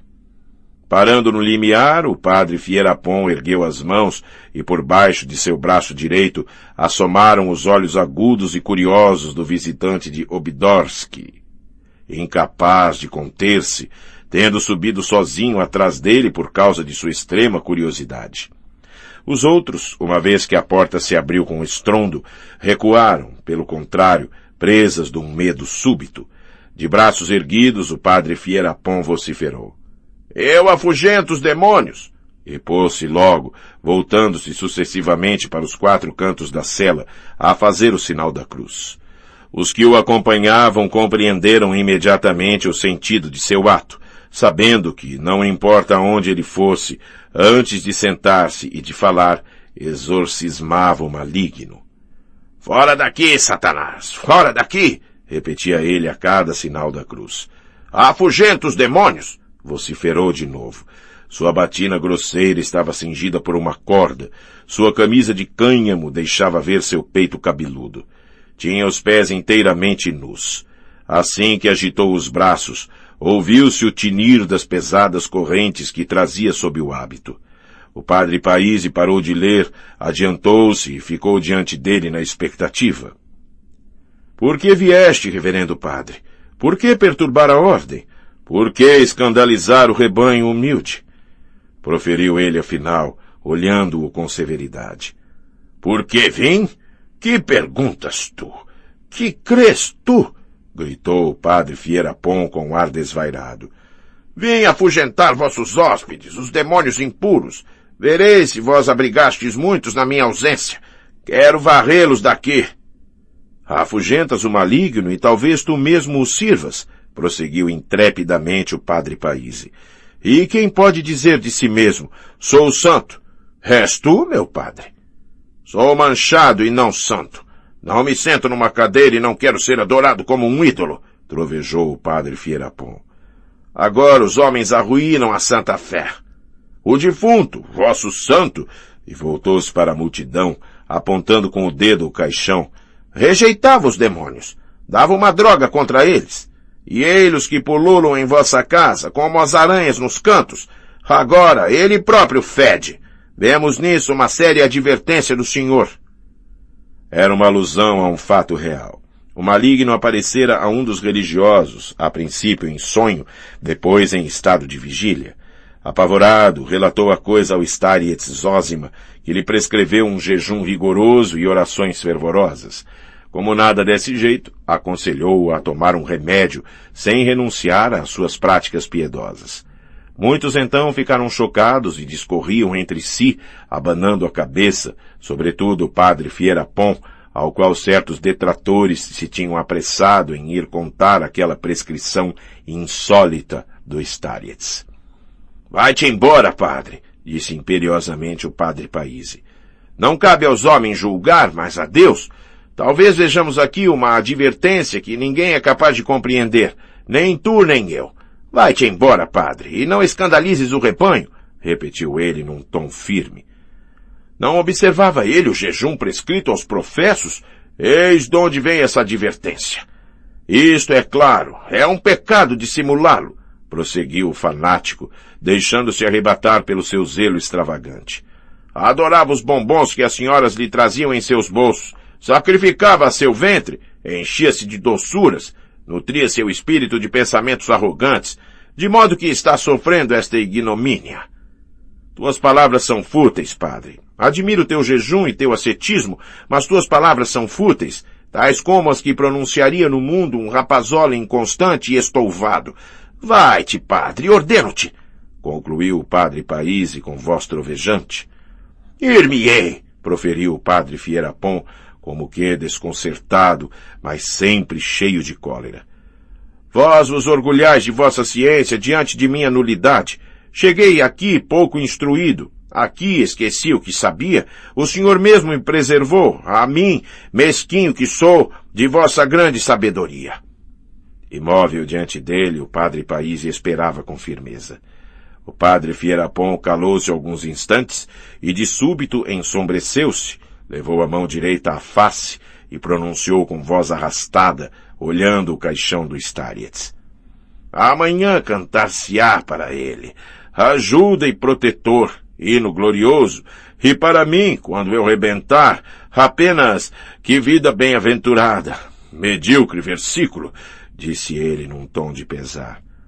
Vós vos orgulhastes e inchastes. Este lugar está deserto, berrou ele como um insensato, e agitando os braços, voltou-se rapidamente e desceu à pressa os degraus do patamar. A multidão que o esperava hesitou. Alguns o seguiram imediatamente, outros demoraram, porque a cela continuava aberta e o padre Paíse, que saíra para o patamar, observava, imóvel. Mas o velho fanático não acabara.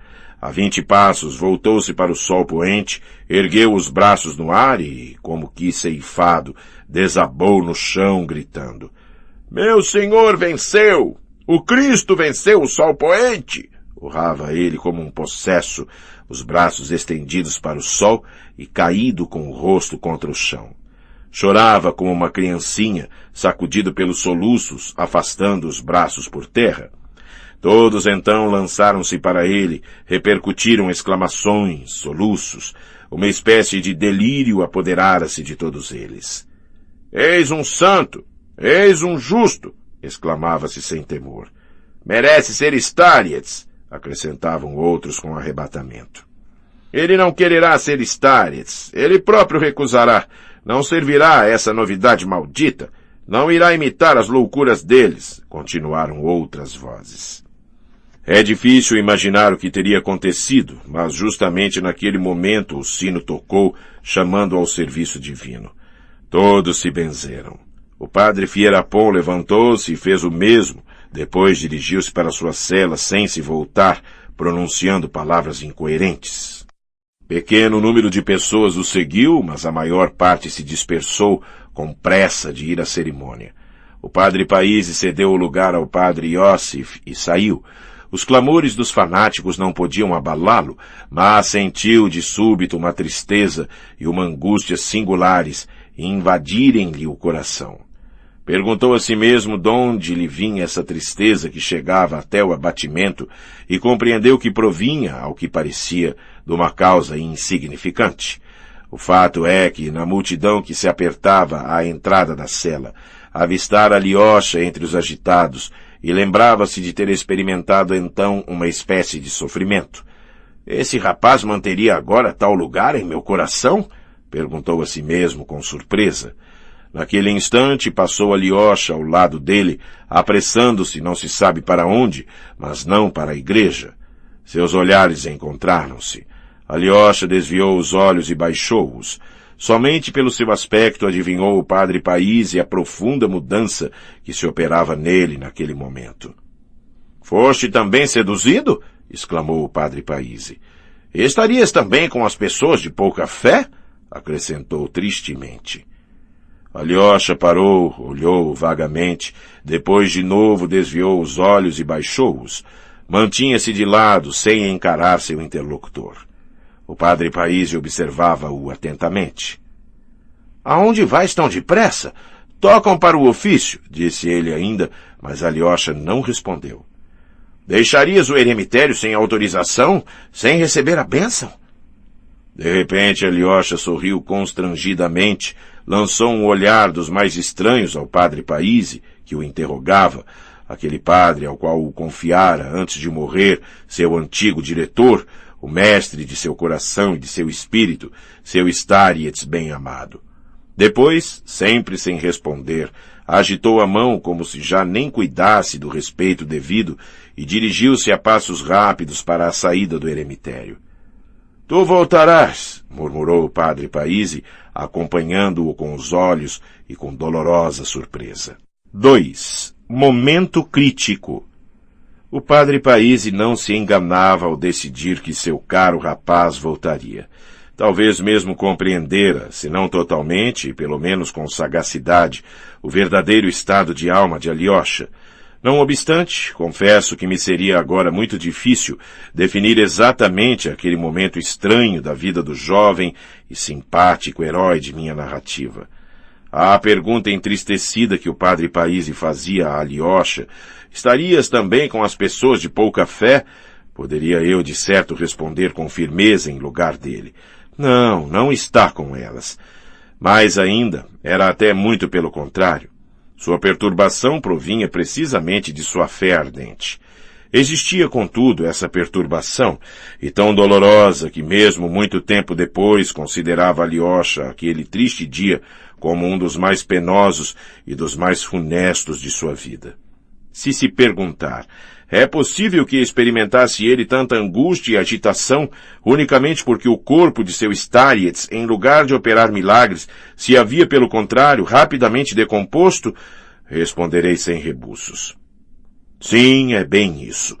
Rogarei, todavia, ao leitor que não se apresse em rir da simplicidade de meu rapaz. Não somente não tenho a intenção de pedir perdão por ele, ou de desculpar e de justificar sua fé ingênua, atribuindo-a à sua juventude, por exemplo, ou aos fracos progressos realizados em seus estudos, etc., mas declaro, pelo contrário, sentir sincero respeito pela natureza de seu coração. Seguramente, outro rapaz, acolhendo com reserva as impressões do coração, morno e não ardente nas suas afeições, leal, mas de espírito por demais judicioso para sua idade, tal rapaz, digo eu, teria evitado o que aconteceu ao meu. Mas em certos casos é mais honroso ceder por inteiro ao impulso, ainda que pouco sensato, provocado por um grande amor, que a ele resistir. Com mais forte razão na juventude, porque um rapaz constantemente judicioso é suspeito e não vale grande coisa, eis minha opinião. Mas, dirão talvez as pessoas sensatas, todo rapaz não pode crer em tal preconceito, e o vosso não é um modelo para os outros. Ao que responderei, sim, meu rapaz acreditava com fervor, totalmente, mas não pedirei perdão para ele. Muito embora haja eu declarado mais acima, talvez com demasiada pressa, não querer desculpar nem justificar meu herói, vejo que uma explicação é necessária para a compreensão ulterior da narrativa. Não se tratava aqui de esperar milagres com uma impaciência frívola, e não é para o triunfo de certas convicções que Alyosha tinha então necessidade de milagres, nem pelo de alguma ideia pré-concebida sobre alguma outra, de maneira alguma. Antes de tudo, no primeiro plano, surgia diante dele uma figura que absorvia tudo, a figura de seu Starets bem-amado, do justo a quem tanto venerava. Era sobre ele só, que se concentrava por vezes, pelo menos nos seus mais vivos impulsos, todo o amor que ele trazia em seu jovem coração por todos e por tudo, agora e no ano anterior. Na verdade, aquele ser encarnava desde tanto tempo a seus olhos o ideal absoluto que a ele aspirava com todas as forças de sua juventude, exclusivamente, até a esquecer, por momentos, todos e tudo. Lembrou-se mais tarde ter completamente esquecido, naquele penoso dia, seu irmão Dmitri, como o qual tanto se preocupava na véspera. Esquecera-se também de levar os 200 rublos ao pai de Ilyusha, como prometera a si mesmo fazê-lo. Não era de milagres que necessitava, mas somente da justiça suprema, violada a seus olhos, o que o magoava profundamente. Que importava que aquela justiça esperada por Alyosha tomasse pela força das coisas a forma de milagres operados imediatamente pelos despojos de seu antigo diretor, a quem adorava? Era o que pensava e esperava todo mundo no mosteiro, mesmo aqueles diante dos quais ele se inclinava, o padre Paíse, por exemplo. Alyosha, sem se deixar perturbar pela dúvida, pensava da mesma maneira que eles. Um ano inteiro de vida monástica o havia preparado para isso. Seu coração estava acostumado àquela expectativa. mas tinha sede de justiça e não somente de milagres. E aquele que deveria ter sido, segundo sua esperança, elevado acima de todos, achava-se rebaixado e coberto de vergonha. Por que isso? Quem era juiz? Essas questões atormentavam seu coração inocente. Fora ofendido e mesmo irritado por ver o justo entre os justos entregue às zombarias malévolas da multidão frívola, tão inferior a ele. Que nenhum milagre se houvesse realizado, que a expectativa geral tivesse sido iludida, ainda passava. Mas por que aquele opróbio, aquela decomposição apressada que se adiantava à natureza, como diziam os monges malévolos? Por que aquela advertência com que triunfavam em companhia do padre Fierapont? Por que se criam autorizados a isso? Onde estava, pois, a providência?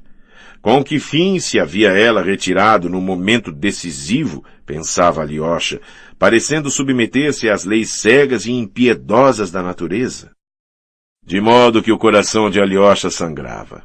Como já o dissemos, tratava-se do ser a quem ele mais amava no mundo e que ficara coberto de ignomínia e de infâmia. Queixas fúteis e insensatas, mas, repito-o pela terceira vez, e talvez com frivolidade, concordo, causa-me satisfação não se ter meu rapaz mostrado discreto em semelhante momento, porque a discrição vem sempre a seu tempo, quando não se é tolo. Ao passo que se num momento como aquele não tivesse havido amor no coração do rapaz, quando teria havido? É preciso mencionar, no entanto, um fenômeno estranho, mas passageiro, que se manifestou no espírito de Alyosha naquele instante crítico. Era, a intervalos, uma impressão dolorosa, resultante da conversa da véspera com seu irmão Ivan, que o obsedava agora.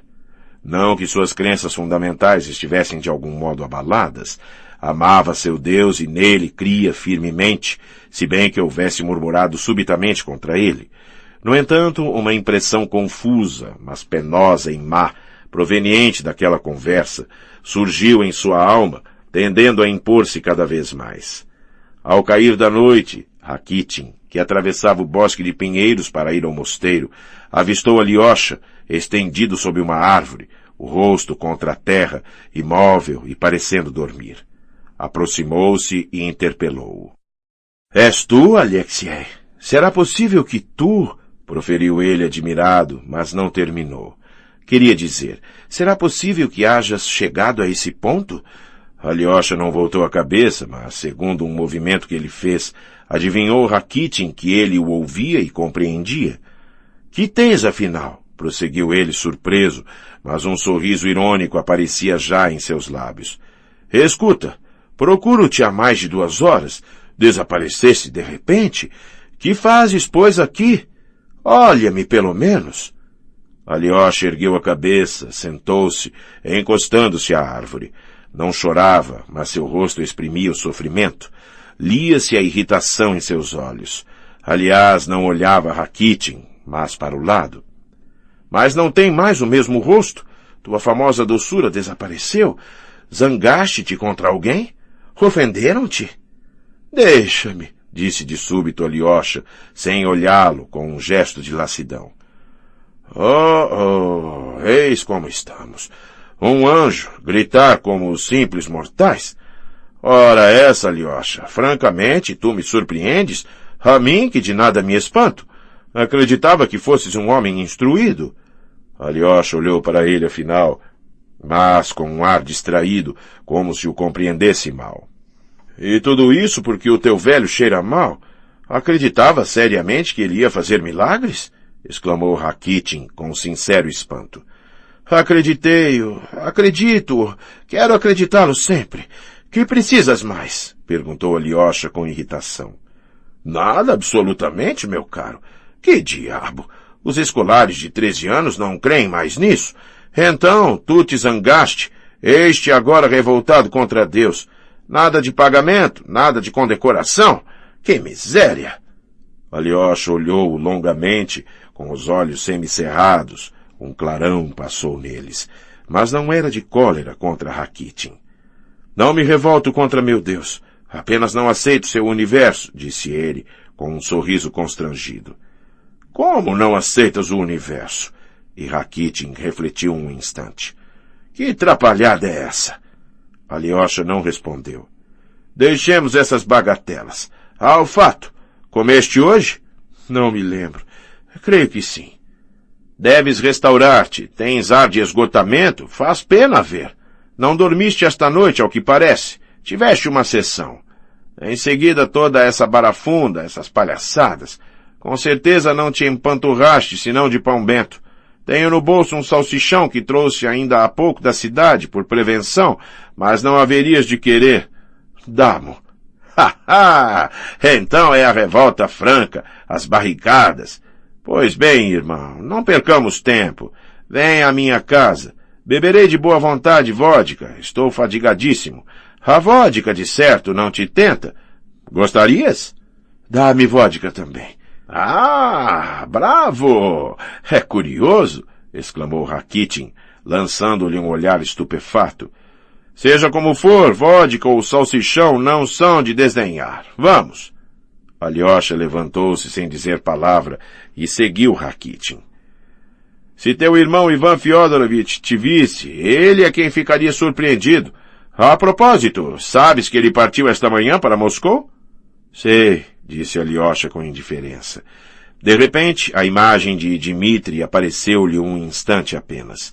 Lembrou-se vagamente de um negócio urgente, de um dever imperioso a cumprir, mas essa recordação não lhe causou nenhuma impressão, não chegou até seu coração, apagou-se logo de sua memória.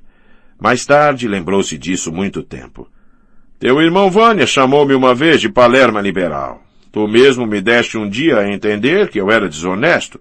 Pois seja, vão ser vistas agora vossas capacidades e vossa honestidade. Isto Rakitin cochichou para si mesmo. Escuta, continuou ele em voz alta. Evitemos o mosteiro. A vereda nos leva diretamente à cidade. Devo passar em casa de Koklakova. Escrevi-lhe a respeito dos acontecimentos e imagina que ela me respondeu por um bilhete a lápis. Adora escrever essa dona, que não teria jamais esperado semelhante conduta da parte de um starets tão respeitável como o padre Zósima. Sic. Ela também se zangou. Sois todos iguais. Espera. Parou bruscamente e com a mão sobre o ombro de Alyosha, reteve-o, dizendo... Sabes, Alyosha? Olhava-o bem dentro dos olhos, sob a impressão de uma ideia súbita que temia visivelmente formular, malgrado seu ar zombeteiro, tanta dificuldade tinha em crer nas novas disposições de Alyosha. Sabes aonde faríamos bem em ir? Disse num tom insinuante. Aonde queiras, tanto faz. Vamos à casa de Gronshenka, ah? Queres? Disse por fim Rakitin, todo tremente de expectativa. Vamos, respondeu tranquilamente Alyosha. Rakitin esperava tão pouco esse pronto consentimento que quase deu um salto para trás. Até que enfim! Ele ia exclamar, mas agarrou Alyosha pelo braço e arrastou-o rapidamente, temendo vê-lo mudar de opinião. Caminhavam em silêncio. Rakitin tinha medo de falar. Como ficará ela contente? Quis ele dizer, mas calou-se. Não era de certo para fazer prazer a Gronshenka que lhe levava Alyosha. Um homem sério como ele só agia por interesse. Tinha um duplo fim. Vingar-se em primeiro lugar, contemplar a ignomínia do justo e a queda provável de Alyosha, de santo tornado pecador, do que se rejubilava de antemão. Além disso, tinha em vista uma vantagem material de que se tratará mais longe. Eis uma ocasião que é preciso agarrar pelos cabelos, pensava ele com uma alegria maligna. 3. A cebola. Gronshenka morava no bairro mais animado, perto da praça da igreja, em casa da viúva do comerciante Morozov, onde ocupava no pátio um pequeno pavilhão de madeira. A casa Morozova, de pedra, de 2 andares, era velha e feia. Nota: Morozova. Costumavam-se denominar os prédios pelos nomes dos seus proprietários. Fim da nota.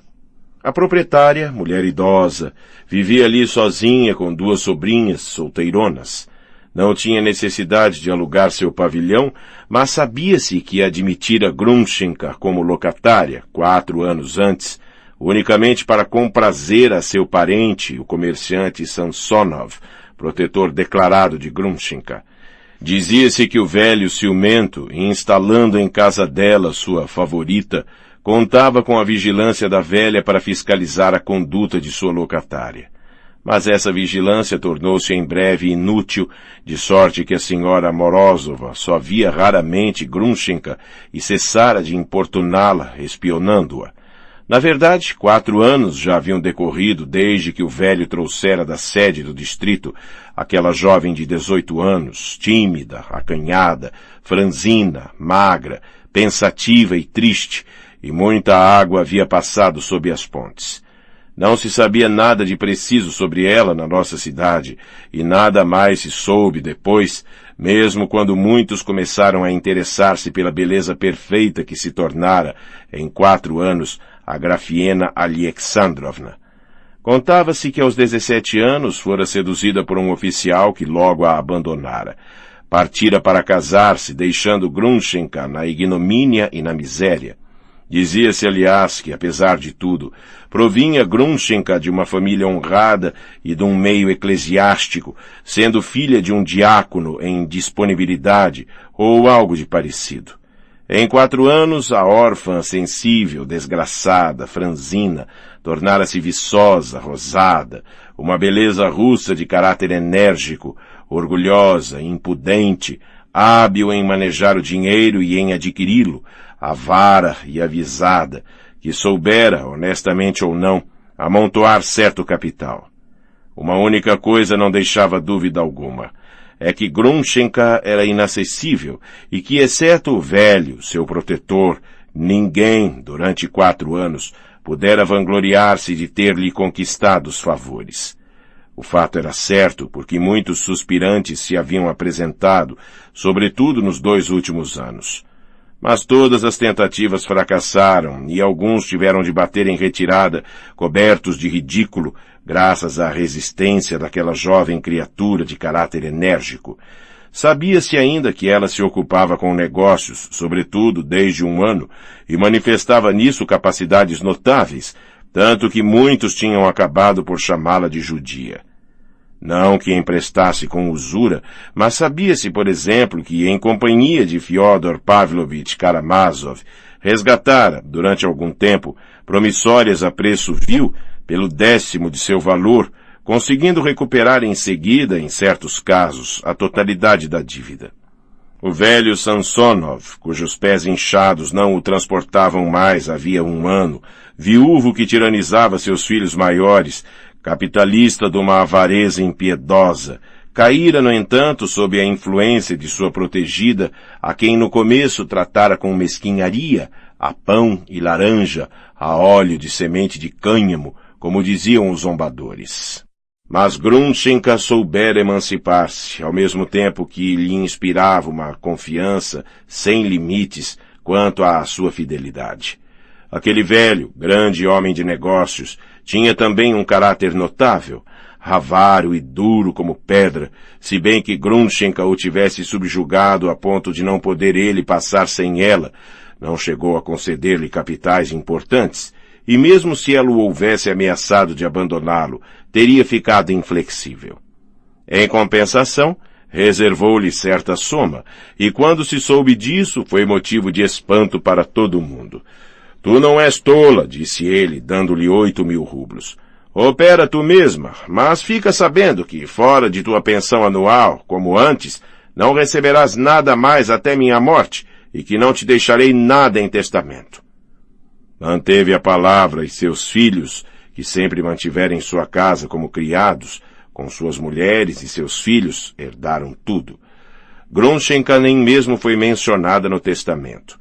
Com seus conselhos sobre a maneira de fazer valer seu capital, ajudou a ele notavelmente e indicou-lhe negócios.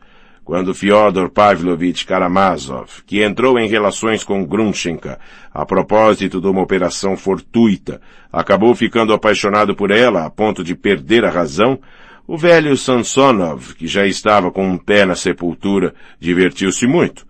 É de notar que Grushenka foi, durante todo o tempo de suas relações com seu velho, plena e até cordialmente sincera para com ele, e isto, ao que parece, não o fora com nenhum outro homem do mundo. Mas quando Dmitri Fyodorovitch entrou na fila, o velho cessou de rir. Se for preciso escolher entre os dois, disse-lhe ele uma vez, seriamente, escolhe o pai, mas com a condição de que o velho patife case contigo e te consigne antecipadamente certo capital. Não te ligues com o capitão, não tirarás disso nenhum proveito. Assim falou o velho libertino, pressentindo seu fim próximo. Morreu com efeito 5 meses mais tarde. Seja dito de passagem, se bem que na cidade a rivalidade absurda e chocante dos Karamazov, pai e filho, fosse conhecida desde muito, que as verdadeiras relações de Grushenka com cada um deles permaneciam ignoradas da maior parte. Até mesmo suas criadas, após o drama de que falaremos, testemunharam em justiça que a Grafiena Alexandrovna recebia Dmitri Fyodorovitch unicamente por temor, porque ameaçara matá-la. Tinha 2 criadas, uma cozinheira bastante idosa, desde muito tempo ao serviço de sua família, doente e quase surda, e sua neta, esperta, arrumadeira de 20 anos de idade. Grushenka vivia muito parcamente no interior dos mais modestos, 3 peças mobiliadas de acaju pela proprietária, no estilo de 1820. À chegada de Rakitin e Alyosha, era já noite, ainda não haviam acendido as luzes. A jovem mulher estava estendida no salão, sobre seu divã de espaldar de acaju, duro e recoberto de couro, já usado e furado, com a cabeça apoiada em 2 travesseiros. Repousava de costas, imóvel, com as mãos atrás da cabeça, trazendo um vestido de seda preta, com um toucado de renda que lhe assentava admiravelmente. Nos ombros, um fichu preso por um broche de ouro maciço. Esperava alguém, inquieta e impaciente, a tez pálida, os lábios e os olhos ardentes, com o pezinho a bater compasso sobre o braço do divã. Ao rumor que fizeram os visitantes ao entrar, saltou em terra, gritando com voz de terror. — Quem vem lá? A arrumadeira apressou-se em tranquilizar sua ama. — Não é ele, não tenha medo. — Que terá ela? Murmurou Rakitin, levando Alyosha pelo braço para o salão. Grushenka continuava de pé, ainda mal reposta de seu terror. Uma grossa mecha de seus cabelos castanhos, escapada de seu toucado, caía-lhe sobre o ombro esquerdo. Ela, porém, não lhe deu atenção e só a arranjou quando reconheceu os visitantes. — Ah, és tu, Rakitka. Causaste-me medo? Com quem estás? — Meu Deus, eis quem me trazes! Exclamou ela ao perceber Alyosha. — Manda então acender a luz, disse Rakitin, com o tom de um familiar que tem direito de mandar na casa. — De certo. Fienia, traze-lhe uma vela. Achaste o momento azado para trazê-lo. Fez um sinal com a cabeça a Alyosha e arranjou seus cabelos diante do espelho. Parecia descontente. — Não te agrada isso? Perguntou Rakitin com súbito ar de enfado. — Causaste-me medo, Rakitka, eis tudo. E Grushenka voltou-se sorrindo para Alyosha. — Não tenhas medo de mim, meu caro Alyosha. Estou encantada com tua visita inesperada. Pensava que era Mitya que queria entrar à força. Vês tu? Enganei-o ainda há pouco. Jurou-me que acreditava em mim e menti-lhe. Disse-lhe que ia à casa do meu velho Kuzma Kuzmich fazer contas a noite toda. Vou lá, com efeito, uma vez por semana. Fechamo-nos a chave. Ele cavaca suas contas e eu escrevo nos livros. Ele só se fia em mim. Como foi que Fienia deixou que vocês entrassem? Fienia, corre ao portão. Verifica se o capitão não anda rondando por perto. Está talvez escondido e nos espiona. Tenho um medo terrível. Não há ninguém, a Grafiena Alexandrovna. Olhei para todos os lados. Vou espiar a cada instante pelas frestas, porque eu também tenho medo. Os postigos estão fechados, Fienia. Baixe as cortinas, senão ele verá a luz. Temo hoje teu irmão, Mitya, Alyosha. Grushenka falava muito alto, com ar inquieto e superexcitado. — Por que o temes tanto hoje? Perguntou Rakitin. — Comumente ele não te causa terror? Tu fazes andar como bem entendes. Digo-te que espero uma notícia, de modo que Mitya seria aqui demais agora. Não acreditou que eu ia à casa de Kuzma Kuzmich? Tenho esta impressão. Agora deve estar montando guarda no jardim da casa de Fyodor Pavlovich. Se está emboscado lá, não virá aqui, tanto melhor. Fui deveras à casa do velho e Mitya me acompanhava. Filo prometer ir procurar-me à meia-noite. 10 minutos depois, saí e corri até aqui, tremendo de medo de que ele me tornasse a encontrar. Por que estás tão bem vestida? Tens um toucado bastante curioso? Tu mesmo é que és bastante curioso, Rakitin. Repito-te que estou esperando uma notícia. Assim que a receber, levantarei voo e vocês não me verão mais. Eis porque me preparei assim. E para onde levantarás voo? Se te perguntarem, dirás que não sabes de nada. Como está ela alegre? Nunca te vi assim. Está enfeitada como quem vai para um baile. Admirou-se Rakitin, examinando-a. Estás ao corrente dos bailes? E tu? Eu vi um baile. Há 3 anos, quando Kuzma Kuzmich casou seu filho. Eu olhava da tribuna. Mas por que conversarei contigo quando tenho um príncipe como hóspede? Meu caro Alyosha, não quero crer nos meus olhos. Como aconteceu que viesses à minha casa? Na verdade, não te esperava. Jamais acreditei que pudesses vir. O momento é mal escolhido. No entanto, estou bem contente. Senta-te no divã. Aqui, meu belo astro. Na verdade, ainda não voltei a mim. Rakitka, se o tivesses trazido ontem ou anteontem... Pois bem, assim mesmo estou contente. Melhor vale, talvez agora, em tal minuto, que no outro dia. Sentou-se vivamente ao lado de Alyosha, examinando-o, extasiada. Estava verdadeiramente contente e não mentia. Seus olhos brilhavam. Sorria, mas com bondade. Alyosha não esperava ver nela uma expressão tão benévola. Fizera dela uma ideia aterrorizadora. Seu rompante pérfido contra Katarina Ivanovna havia-o transtornado na antevéspera. Agora se espantava por vê-la tão mudada. Por mais acabrunhado que se sentisse pelo seu próprio pesar, examinava-a, malgrado seu, com atenção. Suas maneiras tinham melhorado, as entonações melífluas, a languidez dos movimentos tinham quase desaparecido. Agora, simplicidade, gestos prontos, sinceros, mas via-se que estava superexcitada. Meu Deus, que coisas estranhas se passam hoje. Por que me sinto tão feliz por ver-te, Alyosha? Ignoro-o. É mesmo verdade? Perguntou Rakitin, sorrindo. Antes tinhas um fito ao insistir para que eu o trouxesse aqui. Sim, um fito que não existe mais agora. O momento passou. E agora vou tratar bem vocês. Tornei-me melhor agora, Rakitka. Senta-te também. Mas já o fizeste. Ele não se esquece. Vês tu, Alyosha? Está ressentido porque não o convidei em primeiro lugar para sentar-se.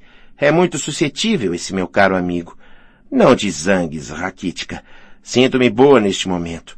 Por que estás tão triste, Alyosha? Terias medo de mim? E Grunchenka sorriu maliciosamente, olhando-o bem nos olhos. Tenho um pesar, uma recusa de posto. Que posto? O Starets dele cheira mal. Como assim? Tagarelas, alguma vilania ainda, sem dúvida. Alyosha, deixa-me sentar-me em teus joelhos. Assim. E logo se instalou sobre os joelhos dele, risonha, tal como uma gata cariciosa, com o braço direito ternamente passado em redor do pescoço dele. Saberei bem fazer-te rir, meu gentil devoto. Na verdade, deixas-me sobre teus joelhos. Isto não te causa zanga? Basta que o digas e me levantarei. Alyosha calava-se. Não ousava mover-se, não respondendo às palavras ouvidas, como que inerte. Mas não experimentava o que podia imaginar Rakitin, por exemplo, que o observava com ar galhofeiro. Seu grande pesar absorvia sensações possíveis, e se tivesse ele podido analisar-se naquele momento, teria compreendido que estava encouraçado contra as tentações. Não obstante, malgrado a inconsciência de seu estado e a tristeza que o acabrunhava, causava-lhe espanto uma sensação estranha. Aquela mulher terrível não lhe inspirava mais aquele terror inseparável no seu coração da ideia da mulher. Pelo contrário, instalada sobre seus joelhos e enlaçando-o, Despertava nele um sentimento inesperado, uma extraordinária e cândida curiosidade, sem o menor pavor. Eis o que o surpreendia a seu malgrado. Basta de tanta conversa sem nada dizer, exclamou Rakitin. Manda antes servir o champanhe. Sabes que prometeste isto. É verdade, Alyosha. Prometi-lhe antes de tudo champanhe, se ele te trouxesse. Fiênia, traze a garrafa que Mitya deixou. Despacha-te. Se bem que avarenta, darei uma garrafa, não para ti, Rakitin. Não passas de um pobre diabo, mas para ele. Embora não esteja disposta a isto, quero beber com vocês. Qual é, afinal, essa notícia? Pode-se saber? É segredo? Insistiu Rakitin, fingindo não notar o motejo lançado contra ele. Um segredo de que estás a par, disse Grumshenka com ar preocupado. O meu oficial vai chegar, Rakitin.